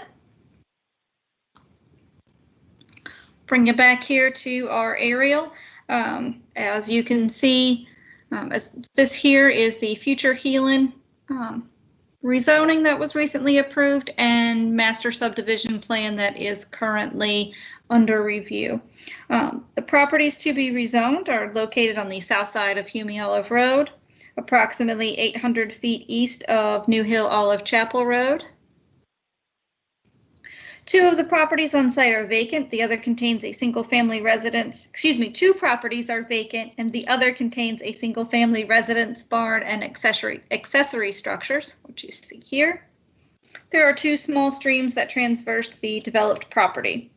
The applicant conducted a neighborhood meeting on October 27th, 2020. That meeting report is attached in your packet. A letter of impact from Wake County Public School System was received for this rezoning and is included in your packet. Wake County Public School System has indicated that elementary and high school students with elementary and high schools within the current assignment area for this rezoning development are anticipated to have insufficient capacity for future students. Transportation to schools outside of the current assignment area should be anticipated. School expansion or construction within the next 5 years is not anticipated to address these concerns. The proposed uses include single family, family care home, accessory apartment, utility minor, park active, park passive, greenway, and recreation facility private. In your staff report, you have a list of 20 conditions. I'm going to highlight a couple of those as well as point out to you 2 new conditions that we received from the applicant in the last day or 2. So these conditions outside of our normal for architectural standards, the other ones that we have are that all homes shall be pre-configured with conduit for a solar energy system. A homeowners association covenant shall not restrict construction of any accessory dwelling unit. Existing deciduous trees greater than 18 inches in diameter that are removed by site development shall be replaced by planting a 1.5-inch caliper native tree from the Town of Apex Design and Development Manual, either on site or at an alternative site location approved by town planning staff above and beyond the UDO requirements. The overhead electric easement along Hume Olive Road shall be counted toward the required RCA and buffer standards as identified within various UDO sections. The buffer is proposed to be an average width buffer of 50 feet. The buffer shall be planted to a type B buffer standard along the Hume Olive Road frontage. And so what we are talking about here is there's an overhead easement, and this is a very rough outline, what I'm tracing here with the cursor. There is a pole right around in this area. And then again, that utility easement goes along here, along the front of the site. And the average buffer width is wide as in places because ultimately this is a bit of a shallow lot. And so typically a private easement would not be allowed, any plantings within there would not be allowed to count for buffer or RCA. So that is the impetus for that zoning condition. The other zoning condition in your staff report, number 20, is that left turn lanes meeting NCDOT requirements shall be provided on Hume Olive Road for each proposed point of access from where left turn movements are proposed, if permitted by NCDOT. And I will now read to you the new zoning conditions. And that is that number 21, prior to recordation of the first final plat for the property, the developer shall provide a donation to the Town of Apex Affordable Housing Fund, the fund, in the amount of $215 per dwelling unit. If at the time of the first final plat, the fund is yet to be established, the developer shall contribute said funds to a nonprofit organization participating in the development and construction of affordable housing units. The developer will work with the Town of Apex to identify a mutually acceptable nonprofit organization to receive these funds. For purposes of this condition, affordable housing is defined as housing that on average is affordable to a household with an annual income that is no greater than 80% of the area median income for the respectively sized household in the Raleigh, North Carolina MSA as determined by the United States Department of Housing and Urban Development.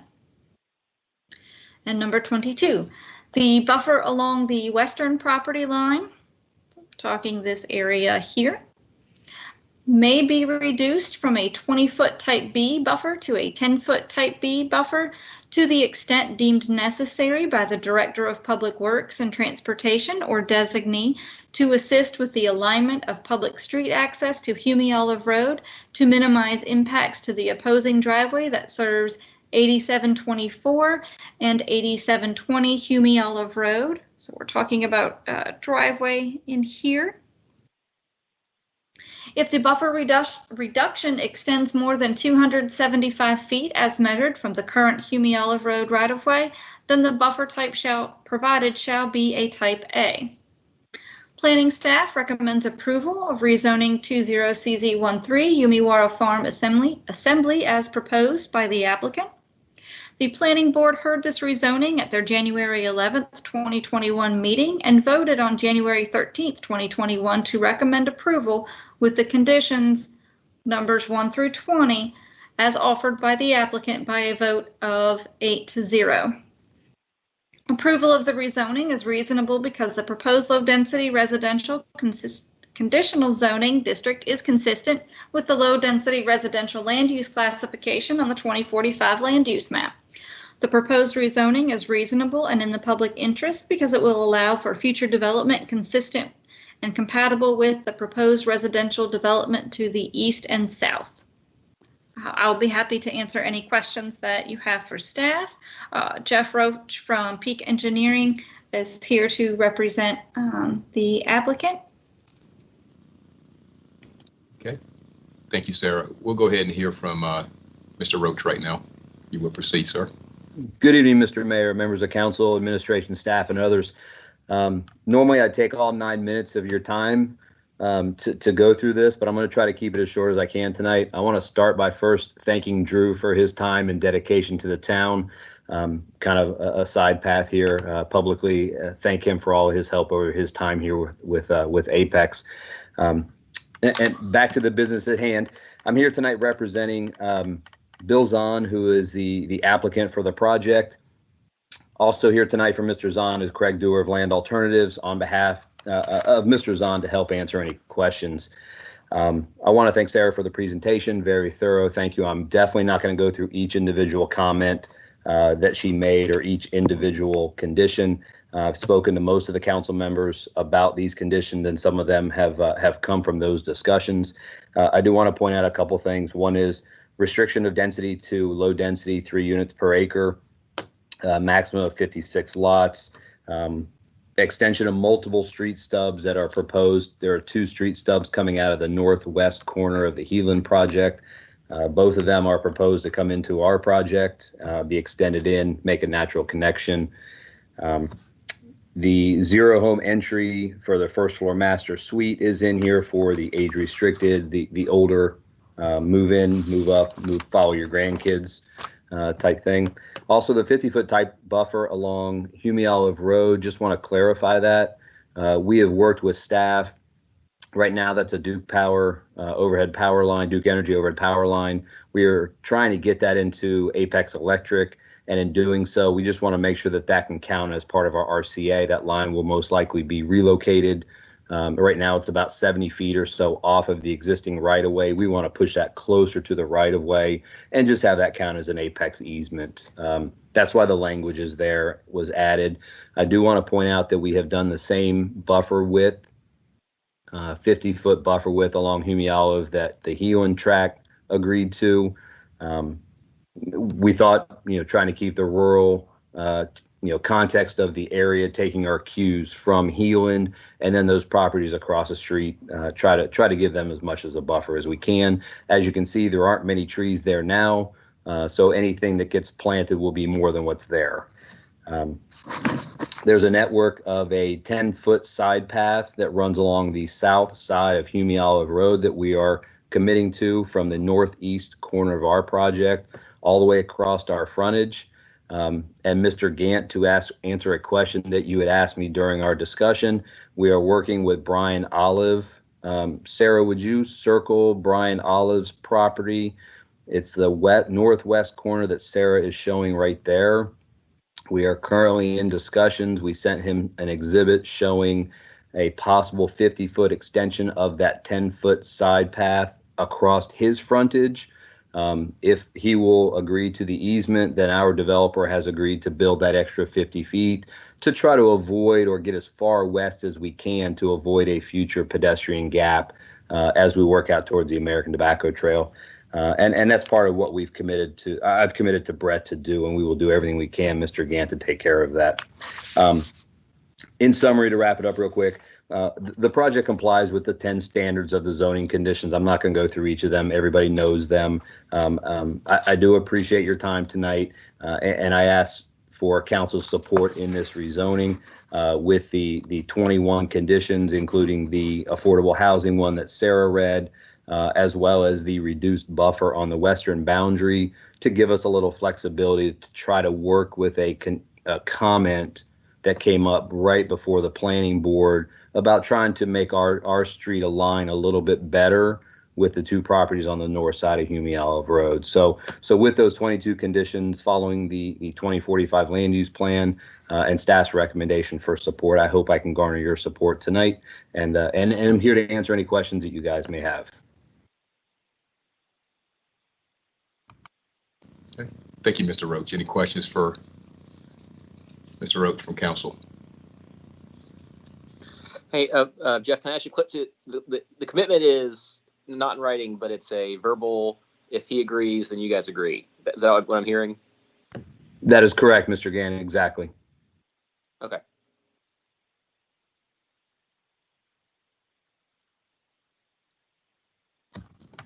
Any other questions?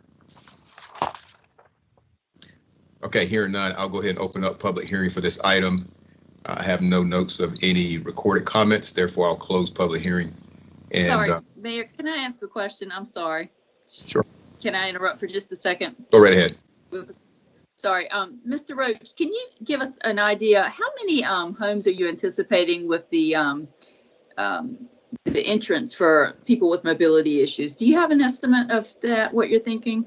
We actually don't know yet. The builder is still trying to gauge the market to see what the cost of the homes is going to be, and then what number will be the first floor master suite for older residents. So I think it's going to be market driven. I just don't have an answer. Okay.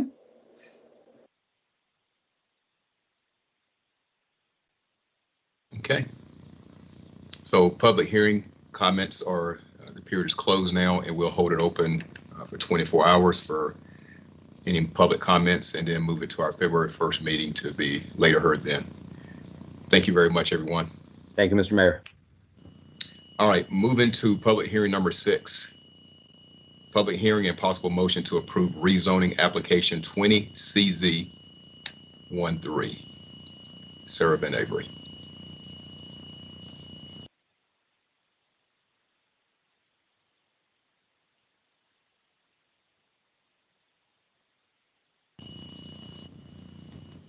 Mayor, public hearings 5 and 6 were heard together, the annexation and the rezoning. We are on public hearing number 7 now.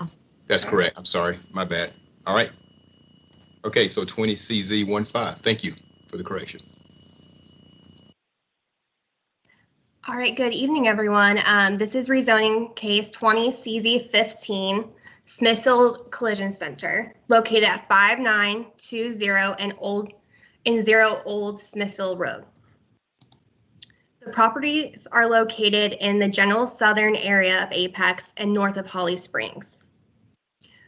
The portion of the subject properties are a total of 3.816 acres and are located on the west of Highway 55 bypass, south of NC 540 highway, and east of the Wake County landfill. Both properties are vacant and wooded, with a stream located generally along the common property line, about right here. The portion of the property is currently zoned high density single family, and this portion is currently zoned rural residential. The adjacent zonings are to the north, high density single family, to the east, high density single family and rural residential, to the south, Holly Springs residential 15, and to the west we have light industrial with a little bit of high density single family right here. The applicant is proposing to rezone both properties to light industrial conditional zoning. The 2045 land use map identifies the subject properties as industrial employment. The proposed rezoning to light industrial is consistent with that land use classification. The applicant conducted neighborhood meetings on October 29th, 2020 and December 10th, 2020.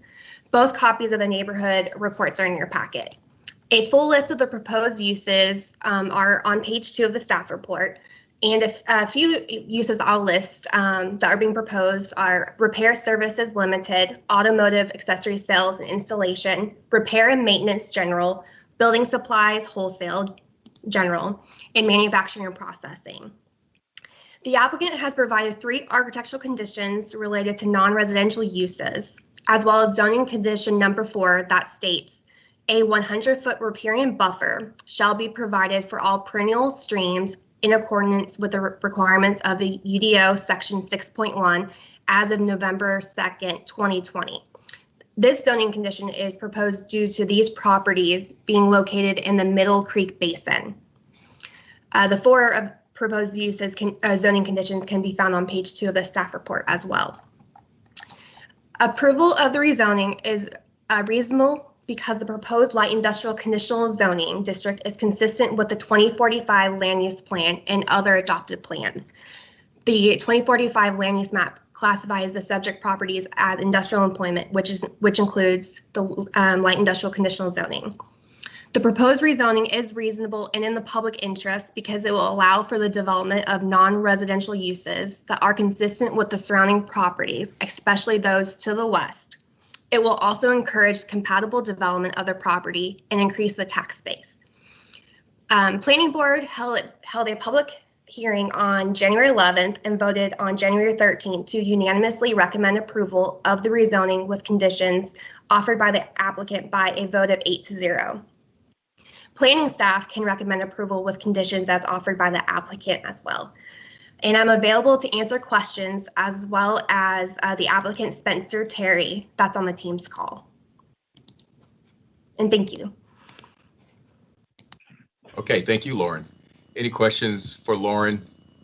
If not, we'll hear from the applicant at this time.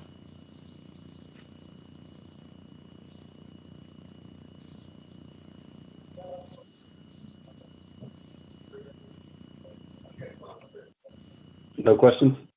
No questions. You can proceed, sir. Thank you, sir. I'm Spencer Terry, engineer with Carolina Land Development Group. My address is 1304 North Respite Street in Washington, North Carolina. I want to reach out and thank Mayor Gilbert and council members for your time this evening and for keeping me thinking about maple bacon donuts from Duck Donuts. I've been thinking about it for the last 3 hours. So I thank you for that as well. Diane, Amanda, and Lauren have been great. They've been instrumental with helping us keeping this thing moving forward. The site really, as far as the rezoning, is pretty straightforward. We did identify the 62 uses with staff. We don't have any complaints with that. The biggest use that we have, at least immediately, is for a automotive body shop, which I had sent out to council members to take a look at and to garner any questions or concerns that you guys may have had at the time. Our request is consistent with the 2045 zoning designation of light industrial. We are increasing the tax base by going to a commercial development. We are increasing quality employment opportunities for this area. We are low impact when it comes to water and sewer utilities, and we are also fairly low impact when it comes to transportation system, just based on the general use of how body shops work. And we also feel like this is a perfect use for this property directly in front of the Wake County landfill and the Greenway waste area. Yeah, so not sure if the original designations as residential would have worked. I certainly don't think too many developers have been gearing for residential developments right in front of the landfill. So I think this is a perfect fit for that. We did have 2 neighborhood meetings. They went well. Nobody showed up at the first one. The second one, we got a couple of the residents from across 55. Those folks really didn't have any questions about what we were doing, but it did garner a lot of potential redevelopment for their area. That's what they were mostly interested in, and that's all the houses on Old Smithfield Road. Yeah, exactly, right there in that area. So they're certainly interested in the future, and depending on how we go with this one, the developer's actually interested now in maybe developing the other intersection directly across from us, Old Smithfield and 55 Bypass, but on the east side. So we'll certainly investigate those things as they come up. We had a couple comments from Planning Board and from a couple of the council members that I want to go over. We did get unanimous approval from Planning Board, but one of the questions that came up from Mr. Akers was regarding some safety and parking questions. If I can take control of the meeting, then I will bring this over here. And can everybody see that? No, sir. You guys see this? No, sir. Okay, hold on.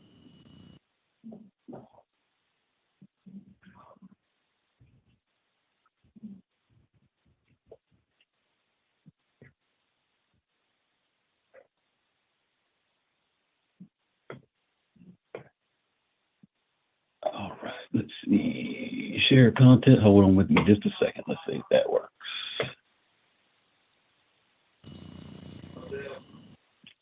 All right, can you guys see this? Yep, that works. All right, perfect. So this is our general layout, and we'll probably tweak it over the next week because we are actually we're going to submit probably February 1st because the town council meeting splitting us up. We don't want to push all the way to March as the site plan will be due on the 1st of the month. So we are going to do our best to submit this next week. We do understand that we're at risk with that, but we'll roll the dice and see how it goes. The body shop itself, we try to get, I wasn't directly involved with the development. This is a Caliber collision site. The developer is Richard Haddock. He's worked with Caliber Collision for decades. He does this all over the place, including the Maynard site and the other site on Lower Duncan Road. And these things, they're really not that difficult to work with. When it comes to utilities, the heavy utilities are really on natural gas. The ovens that they use in the paint shops and to heat the buildings all come from natural gas. And then they do a pretty good job inside of being as energy efficient as possible. They go after as good a energy efficient equipment as they can, but they don't get Energy Star ratings on some of this stuff. We're talking, aligners for, tweaking the frames. They do only body shop work. I may have already mentioned that. There's no engine work done in these facilities. But what they need the parking for is being able to handle the movement inside the building. There's about 15 cars or so that are being worked on at any one time. They like to have at least another 15 or 30 cars so they can keep that movement continuous. They've got paint booths and ovens to paint, that actually cook the paint onto the cars themselves. And of course, they got a little wash area. So typically what happens is we've got about anywhere from 15 to 24 employees, depending on how busy the shop is, but it rarely ever exceeds 24 employees. Those are mostly technicians and their helpers. We do have a couple people that will work in the office. There's obviously a manager. There's not a lot of customer traffic because just the nature of the business. The wreckers are usually picking the cars up from the accident. They bring them here. And so the customer is either being dropped off or dropping off or picking up their vehicle with a rental car. And so we've got areas up front for the guests. There's typically 5 or 6 cars that are released during a day if this thing is operating at its normal capacity. Our employees, again, 15 to 20 of them, or maybe 24 of them max, I think is the one we've got over Maynard. And so those folks, they're pretty much there all day. And this will all make a little more sense in a couple seconds when we go through a couple of the questions. So this is how it works. We've got parking and pickup up front. We're anticipating putting our employee parking in the easement, and then we'll have serviceable vehicles here. Now, these are all serviceable vehicles that have already been determined to be fixed by the actual insurance companies. The future parking area that we're going to put over here, this will be a gravel parking lot. There's not a lot of area based on the setback requirements in the streetscape that we can actually use. In fact, we're only going to use about a quarter of an acre right in here. And we will come off this easement and be able to park there. This area is only for vehicles that have not been determined to be salvaged yet. So these are your heavily extensively torn up cars, I would say, that the insurance company has not made a determination as to whether they're going to fix them or salvage them. If they get salvaged, then they will be picked up by a wrecker and then moved off site. They don't store cars. This is not a salvage yard. And unfortunately, neither Greenway or Wake County are salvage yards. So these vehicles will just be picked up and then moved out. But it's just a storage facility, a temporary storage facility for those types of vehicles. Mr. Akers of the planning board, he had a concern with, because there is truck traffic along the easement in order to supply and the normal operations of the Greenway Waste Facility over in the, I guess, our northwest corner. I guess if you're looking at it correctly, this thing's skewed on the map itself. He was concerned about traffic here. We're designating these spaces in the easement as, this is private land as well, but we are designating those as employee-only spaces. That'll cut down on conflict, traffic movement. The body shop typically operates between 7:30 and 5:30, even later. They actually have incentives for their technicians as they all work on commission. They do have some salary, but they're commissioned. They operate primarily off commission. So therefore, the more they work, the more they get paid. They handle their own vehicles. They handle the insurance companies. And so it's almost like independent contractors inside the building itself. But their incentive is there to be from 7:30 to 5:30. The Greenway facility operates from 7 to 5. So with the employee parking here, the idea is to cut off on those conflict points. These are your big trash trucks that you're used to seeing. And so we don't want folks just backing out and causing conflicts or potential accidents in this area. Now, topography of this area, the topology or topography here really helps us when it comes to accidents. There's a curve here as you're coming out of this area of the easement that goes back to the Greenway facility. That curve combined with this stream crossing right here, there's a significant dip in the road here. So with that dip coming into an intersection, I think that it bodes well for slow moving vehicles, even though they're big. And then also we're cutting down on actual conflict points by only having people basically show up between 7:30 and then park here only in the mornings. They may go out for lunch if they want. Obviously, we're not constricting them, but the thought process is that there'll be very little conflict there because of the hours of operation and what these actual spaces will be used for. The remaining spaces, like I said before, will be storage for vehicles that need to be repaired. It could be that some of them are coming into the wash area right here to be washed before they're presented to the owners who will then pick up their cars and exit. So there's not a lot of vehicular traffic as far as transportation traffic analysis. We'll do one if it's required, but we're under 100 trips per day. So it's not a huge influx of trips to the transportation system. Moving on, Council Member Killingsworth had a question regarding our streetscape buffer. This is actually a this corridor is oh gosh, sorry, I apologize for things slipping off my tongue. This is controlled access. So this isn't just your typical right of way. It is completely controlled for the bypass and the 540 interchange that we abut right here. We have a 100-foot streetscape buffer along the frontage on 55. We are using section, and I've got this, not that you guys need it, but 8.2.6. We are taking a highway buffer reduction of from 100 feet to 50 feet by adding architectural requirements in here. So by utilizing that section of the UDO, we can reduce this buffer. Otherwise, this site, we would obviously we'd only have about this area to develop if we went with the normal 100-foot buffer out there. So in order to make this project actually work, we've got to have that 50-foot buffer there. So that answers her question. The council member Gant had two questions. He was concerned with there is a plan, and I did speak with the DOT. Edwin Fenner and I had a long conversation regarding the design out here off of the 540 interchange. This is the exit ramp that comes onto 55 bypass. This is going to go 3-lane, and when it does, they'll reconstruct this area. We went through that plan. There was no conflict with the distance that we have here. There's 110 feet from the inside edge of pavement to the property line.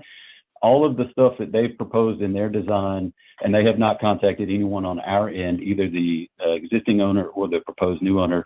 And they have been, there was some other stuff going on with the DOT regarding a slope easement, and there's a pipe that runs under here for this stream. There were some concerns there that the DOT had with our developer that had got worked out. At no point was this ever brought up. And then as Mr. Fenner and I went through that project, there is no proposed taking of land or increasing the controlled access. So Mr. Gant, in this area, what we've got off of 540 is we have a 100-foot buffer that is not going away. We're not proposing architectural features in this area. So we're going to stick with the 100-foot buffer all the way around this corner and just develop this here. So if anything comes up in the future, if the DOT needs that area, obviously we work with them in it. But as far as additional streetscape buffers or that land in there, I haven't found anything with the DOT that would require them to need additional property. Like I said, we'll work with them if they do, but with the 100-foot buffer that's already there, we're utilizing very little of this side of the site. So that kind of takes care of that question. Your second question regarded the potential for solar. We're not opposed to solar at all. In fact, it's been a fun little exercise if things like this can be fun. Like I said before, we're going to have a heavy usage of natural gas or propane. This is another issue that we've got with this site, although this site isn't there's not a lot of utility issues with this. We do have sewer here, and we do have water stuff to the site already. And And before I go back into the gas and solar, I do want to mention that by utilizing this easement, we're not proposing any more stubs or connections to the DOT. Also, as it stands right now, our utilities are stubbed to our property, so we don't need a three-party encroachment agreement even for utility extensions. So at this point, the DOT is fine with us not engaging them any further. We took that meeting regarding the information out here actually as our preliminary site plan meeting with them, and we have not identified any permits that we'll need through the state as it stands right now in order to get this thing to proceed forward. Now, moving forward with the discussion on gas. I spoke with Dominion, PSNC. They do not have a gas line in this area. They are unwilling, for whatever reason, to come under 540 for any reason with gas. So they looked at their nearest gas line, and that would be all the way down at the Target shopping center, so more than a mile away. And so we've got an option to extend that, or we're going to look at putting a 1,000-gallon propane tank on site that will be perpetually filled in order to heat the building and for the ovens in order for the paint to actually harden onto the vehicles. So we've got that to work out, but it'll either be one way or the other. And we'll locate, if we have to put a tank on site, we'll obviously either locate it underground or screen it, and we'll work with staff on how to handle that at the time that comes up. Regarding solar, we're not opposed to it, but this has turned into a pretty interesting lesson on my part as far as delving through some information. So I have reached out to Caliber Collision. They have not responded with the information that I need yet, but I do need their gas bills and their electric bills for both locations at Laura Duncan Road here in Apex, and then also the Maynard store. The Maynard store uses propane tanks. They didn't have a gas main on Maynard Road at the time and Cary for that site.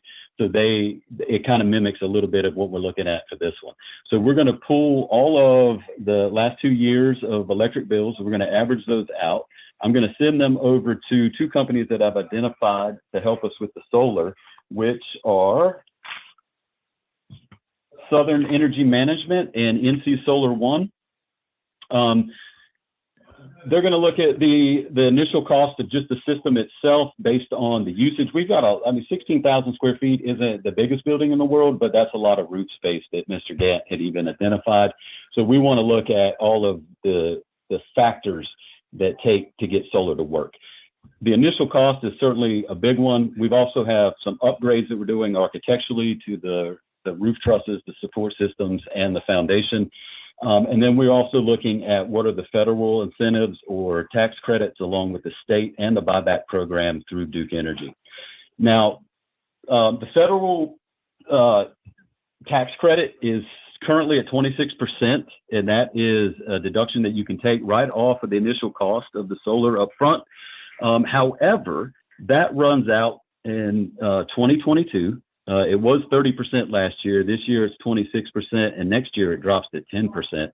And I'll double check that number because I did see some conflicting information there. We won't have approval. I'm not anticipating even after, under the assumption that you guys approve this and we move forward. By the time we get through site plan, I'm assuming probably April, May, then we've got CDs, which will take us into the summer, and then we'll start construction. I don't anticipate this thing being built towards the end. It may be open by the end of 2022. That's pretty aggressive though. So we're looking at 2023, and unfortunately 2023 makes a lot of these incentives not as enticing. So we're looking at a 10% initial cost that we can recoup federally. The buyback program through Duke is also something that I find very interesting. It is based on applications in January and July. So once your system is up and running, you can then apply for those credits, and they do it first come, first serve, and they open it up on a day. I read a bunch of information on this, and even good and bad things from both sides of people that received the credit and people that did not. It is first come, first serve. They cap it based on a financial obligation. And once that has been met, then they do not offer those incentives to anybody if it ends at, application number 1,000, 1,000 to 3,000, those folks do not get those incentives. So it's hard to lock down a guarantee on reducing the cost of solar. The reason this is such a big deal for us is because the way these things get developed is we know what Caliber Collision as a national brand is willing to pay for with their leases, their yearly leases, and that those are broke down into 5 or 10-year renewables, depending on the type of lease, typically triple net, but it just depends on the type of lease along with the developer. Working within those parameters, we have to take in the expenses of any utilities, obviously, that have to be brought to the site. Also, the actual initial property cost, which in this case is pretty significant. This is just under $1 million for these 3 acres. So we have to weigh all of those things in order to keep, including if we add solar, keeping within those parameters, because unfortunately, Caliber Collision will just walk if we can't keep the numbers where they need to be. So that's why we're delving into this as deep as I am. I'm not opposed to it. I think there are a lot of great opportunities, but I am hesitant to make it a condition because I'm not seeing all of the incentives by the time this thing is operational. I'm hoping that they'll come back, and that way I can convince the owner that this is still in his best interest. And I'm going to continue to work with Southern Energy and NC Solar now, or NC Solar now, to really vet this out. Because although the other applicants that have provided solar on their projects in Apex in the most recent years, those were offices, and I think there was like an office medical building and some residential buildings, but they were not industrial. So I want to make sure that we balance it out correctly and it is still the best use that we can get. Aside from that, I just wanted to run down a couple things that are still beneficial to this site from an environmental standpoint. We use LED lighting all throughout, so we certainly are always looking ways to save money. They use as energy efficient equipment as possible. Like I said before, this equipment, these are not dishwashers and the like. We don't get Energy Star ratings, but the companies that create the equipment, the lifts for the vehicles, the frame straighteners, all these things, even the pneumatic systems, all of the equipment is typically pneumatic. All of that stuff, we're always searching for the most efficient equipment. We are certainly interested in drought-tolerant vegetation, rainwater harvesting. I will add that we are currently under 30%. We are actually right at just over 24% impervious right now, which puts us right on the threshold of a low-impact development. However, I'm not going to push for that on this site. I'm just bringing it to everybody's attention that there is, out of this 3.8 acres, we're only actually developing 1.1. So there's a lot of open space and vegetation that'll be left. Mr. Terry, this is Mayor Gilbert. You have reached your 9 minutes. So could you? Yep. I apologize. I didn't even want to take this amount of time. We also we work with energy efficient materials inside, specifically insulation, and I'm going to look at some possible alternative SCMs, including Filterra traps or anything that we can do to make it as environmentally friendly as possible beyond what it already is. With that, I'll take any questions that you guys have. Questions for Mr. Terry? Okay. Hearing none. Okay. We'll go ahead and open up public comments for this public hearing, and I have no notes of any comments recorded, so we'll close public hearing, and we will allow a 24-hour period for public comment and move this to our February 1st meeting. Thank you, Lauren, and thank you everyone for your comments. Thank you, guys. All right, so we're moving now to public hearing number 9. Public hearing and possible motion regarding amendments to Unified Development Ordinance related to the deadline for the submittal of requested quarterly receipts for businesses that serve alcohol for on-premise consumption. Ms. Amanda Brooks. Good evening, everyone. So this UDO amendments is fairly simple. The UDO for several uses specifies a maximum percentage of alcohol sales for on-premise consumption that is allowed. For bars, nightclubs, wine bars, or tap rooms, it's more than 49%. And for other uses, it's no more than 49%, such as restaurants. And so in order to verify whether a business is exceeding that 49% threshold or not, we occasionally need to request receipts to verify that percentage. But there's no ability to enforce that in the UDO currently. So the language we're proposing is the same throughout this amendment. It's the same sentence. Such receipts shall be provided within 10 days upon request of a zoning compliance officer. Failure to provide the receipts in the specified time frame is a violation of this ordinance. And so we'll see that that would be applied for both the restaurant general, brewery, distillery, micro distillery, and in the supplemental standards where necessary as well. And the planning board heard this at their January 11th and 13th meetings and recommended approval 8-0. Happy to answer any questions you may have. Was 10 days, did that come from some other part of the UDO? That amount of time? I don't believe it did. We felt that was a reasonable amount of time in order to, to provide the information when requested. I think 10 days comes from Article 10 compliance. That's the minimum time that we can't ask for anything sooner than that.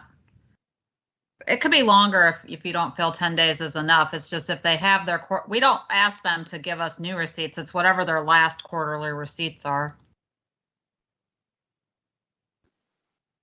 I have a question. I don't know enough about like how, if that's enough or not. I just was kind of wanted the origin, and yeah, I guess that is a question. I guess that is long enough. I would have.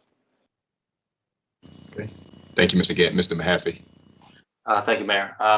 So we had a planning committee meeting a month or two ago where we discussed some revisions to these same sections concerning bar and brewery uses, right? And I'm wondering, the timing of it seems a little not to line up perfectly, where this UDO amendment talks about strengthening our enforcement mechanisms for the existing standards. And we discussed, and there seemed to be broad support among both staff and the committee to revising our definitions of uses and when special use permits are required or not required. So I guess my question is, where are we on revising the use definitions and the requirements for special use permits as it pertains to these sections? And is there an opportunity here to do a little better in the scheduling of these UDO amendments, or maybe we can possibly put both together as opposed to changing one thing, which is hardening the existing standards, which I get the sense that may be changing in a few months anyway. So I'll just say that we sent a notice of violation. We sent a notice of violation back in December. We've not had one communication. The business in question had civil penalties assessed for having events without permits on 2 different occasions. They have not paid the civil penalties for either one. We were advised by legal staff that we cannot enforce this particular section the way it's worded, and so that's why this moved forward. If you all don't want it to move forward, if you want us to drop what has happened, I guess we'll have to bring back another agenda item to drop all those items. But it's going to be several months before we can work on the full downtown stuff we had said this summer during our last meeting. So, I mean, it's fine with us if you don't want to enforce this, but we'll have to bring something to you to, I guess, let go the notices that were sent previously. Okay. Councilmember Killingsworth. Thank you, Mayor. I agree with Terry. I feel like, if we are going to strengthen something that we're going to completely change, or at least mostly change later on, just a few months down the road, I feel like this isn't something I would want to do right now. So, if we need to send it to planning committee to handle it at a different time, I would be fine with that. But I don't feel like this is something I want to move forward with, especially if we're going to be adjusting the UDO related to this same topic in the other direction. So. Okay, thank you. Mr. Gant? Well, I think we should clarify first that I don't see this necessarily as a strengthening, as a clarification and adding an enforceability to it.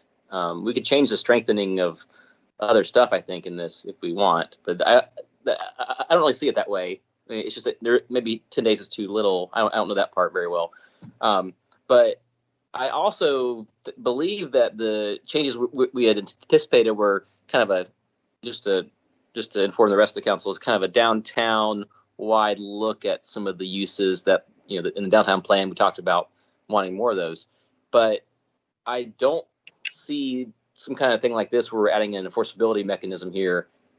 I think that would be preserved in anything we do later, because it's not strengthening or not, it's a clarification. I see it. So, I mean, even if we change the uses a little bit or allowable uses, I think we would keep this 10-day or whatever we pass very easily.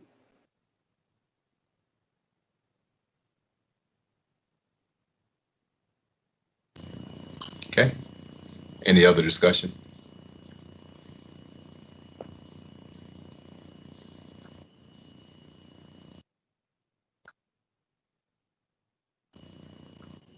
Mr. Mahaffey, you had a question? No, sir. I'm just pondering what procedurally, like, we have to wait another 24 hours for comment period before we can make any motions or discussions. So I think at this point, I think, we could wait till our follow-up meeting to further discussion, considering the late hour and the fact that we have to, we can't act on an item in public hearing anyway at the moment. So I'll reserve my comments till then. Okay, thank you, sir. Ms. Killingsworth? Just one more comment. I foresee, percentage of sales and all of that type of language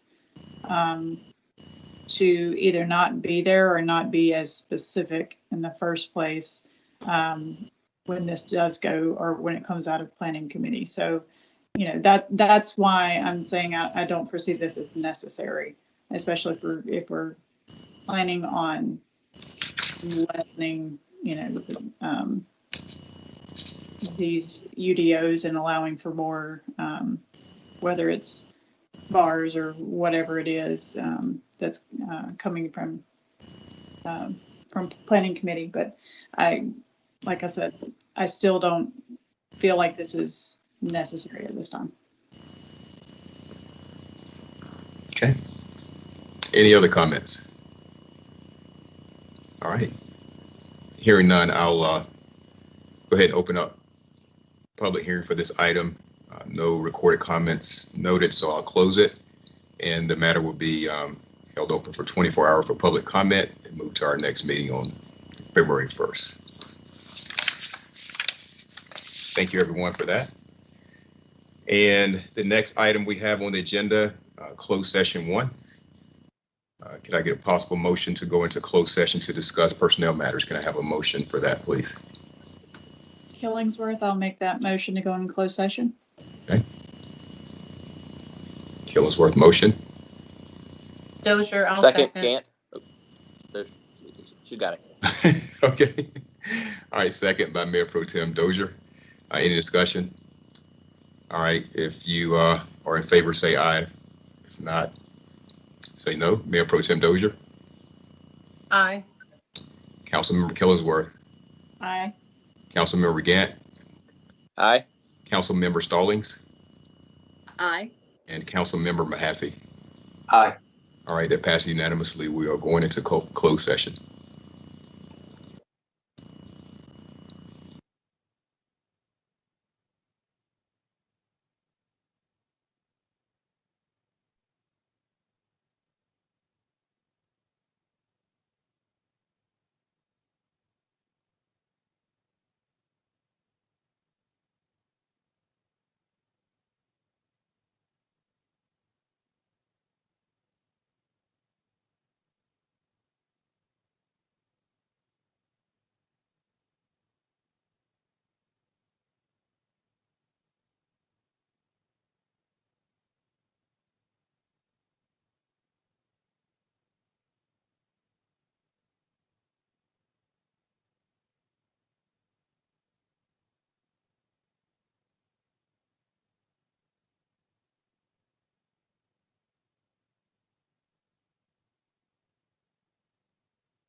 Hey, Erica, I switched devices. Can you hear me now?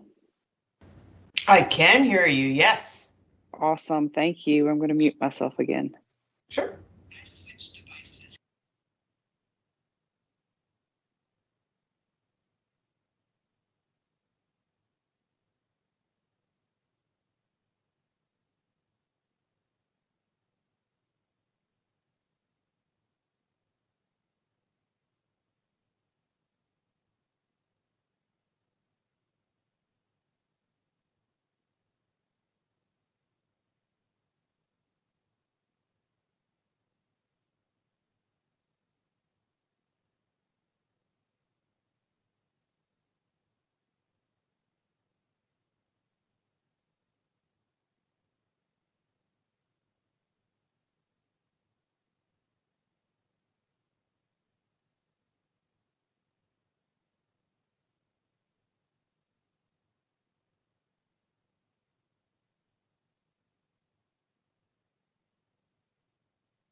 I'm still wiping my eyes.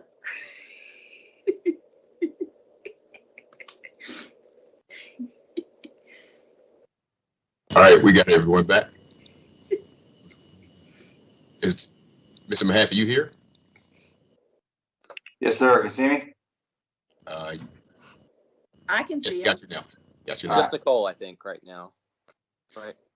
Yeah, we're Nicole's not here yet. She need to go get a tissue probably too.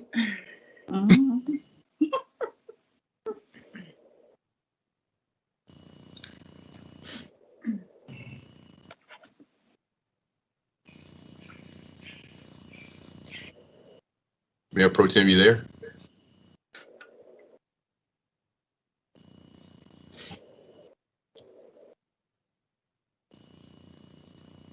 Send her a text real quick.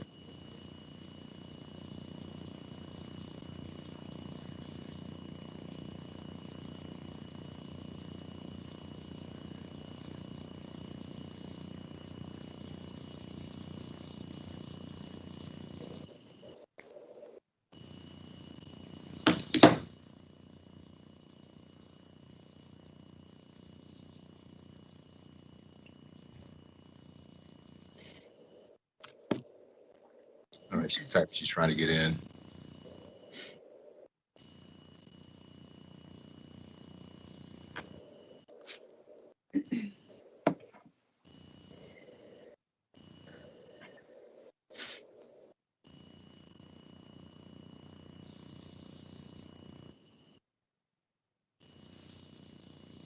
There she is. I don't know what happened. I just couldn't get on with the iPad, but I worked fine on the phone. Okay, very good. Sorry. That's okay. All right. So we're back in open session. And does anyone have any more business for discuss or anything? All right. With that, then I will officially adjourn the meeting. Thank you very much. Thank you, Erica and John, for your help. Thank you. Thank you.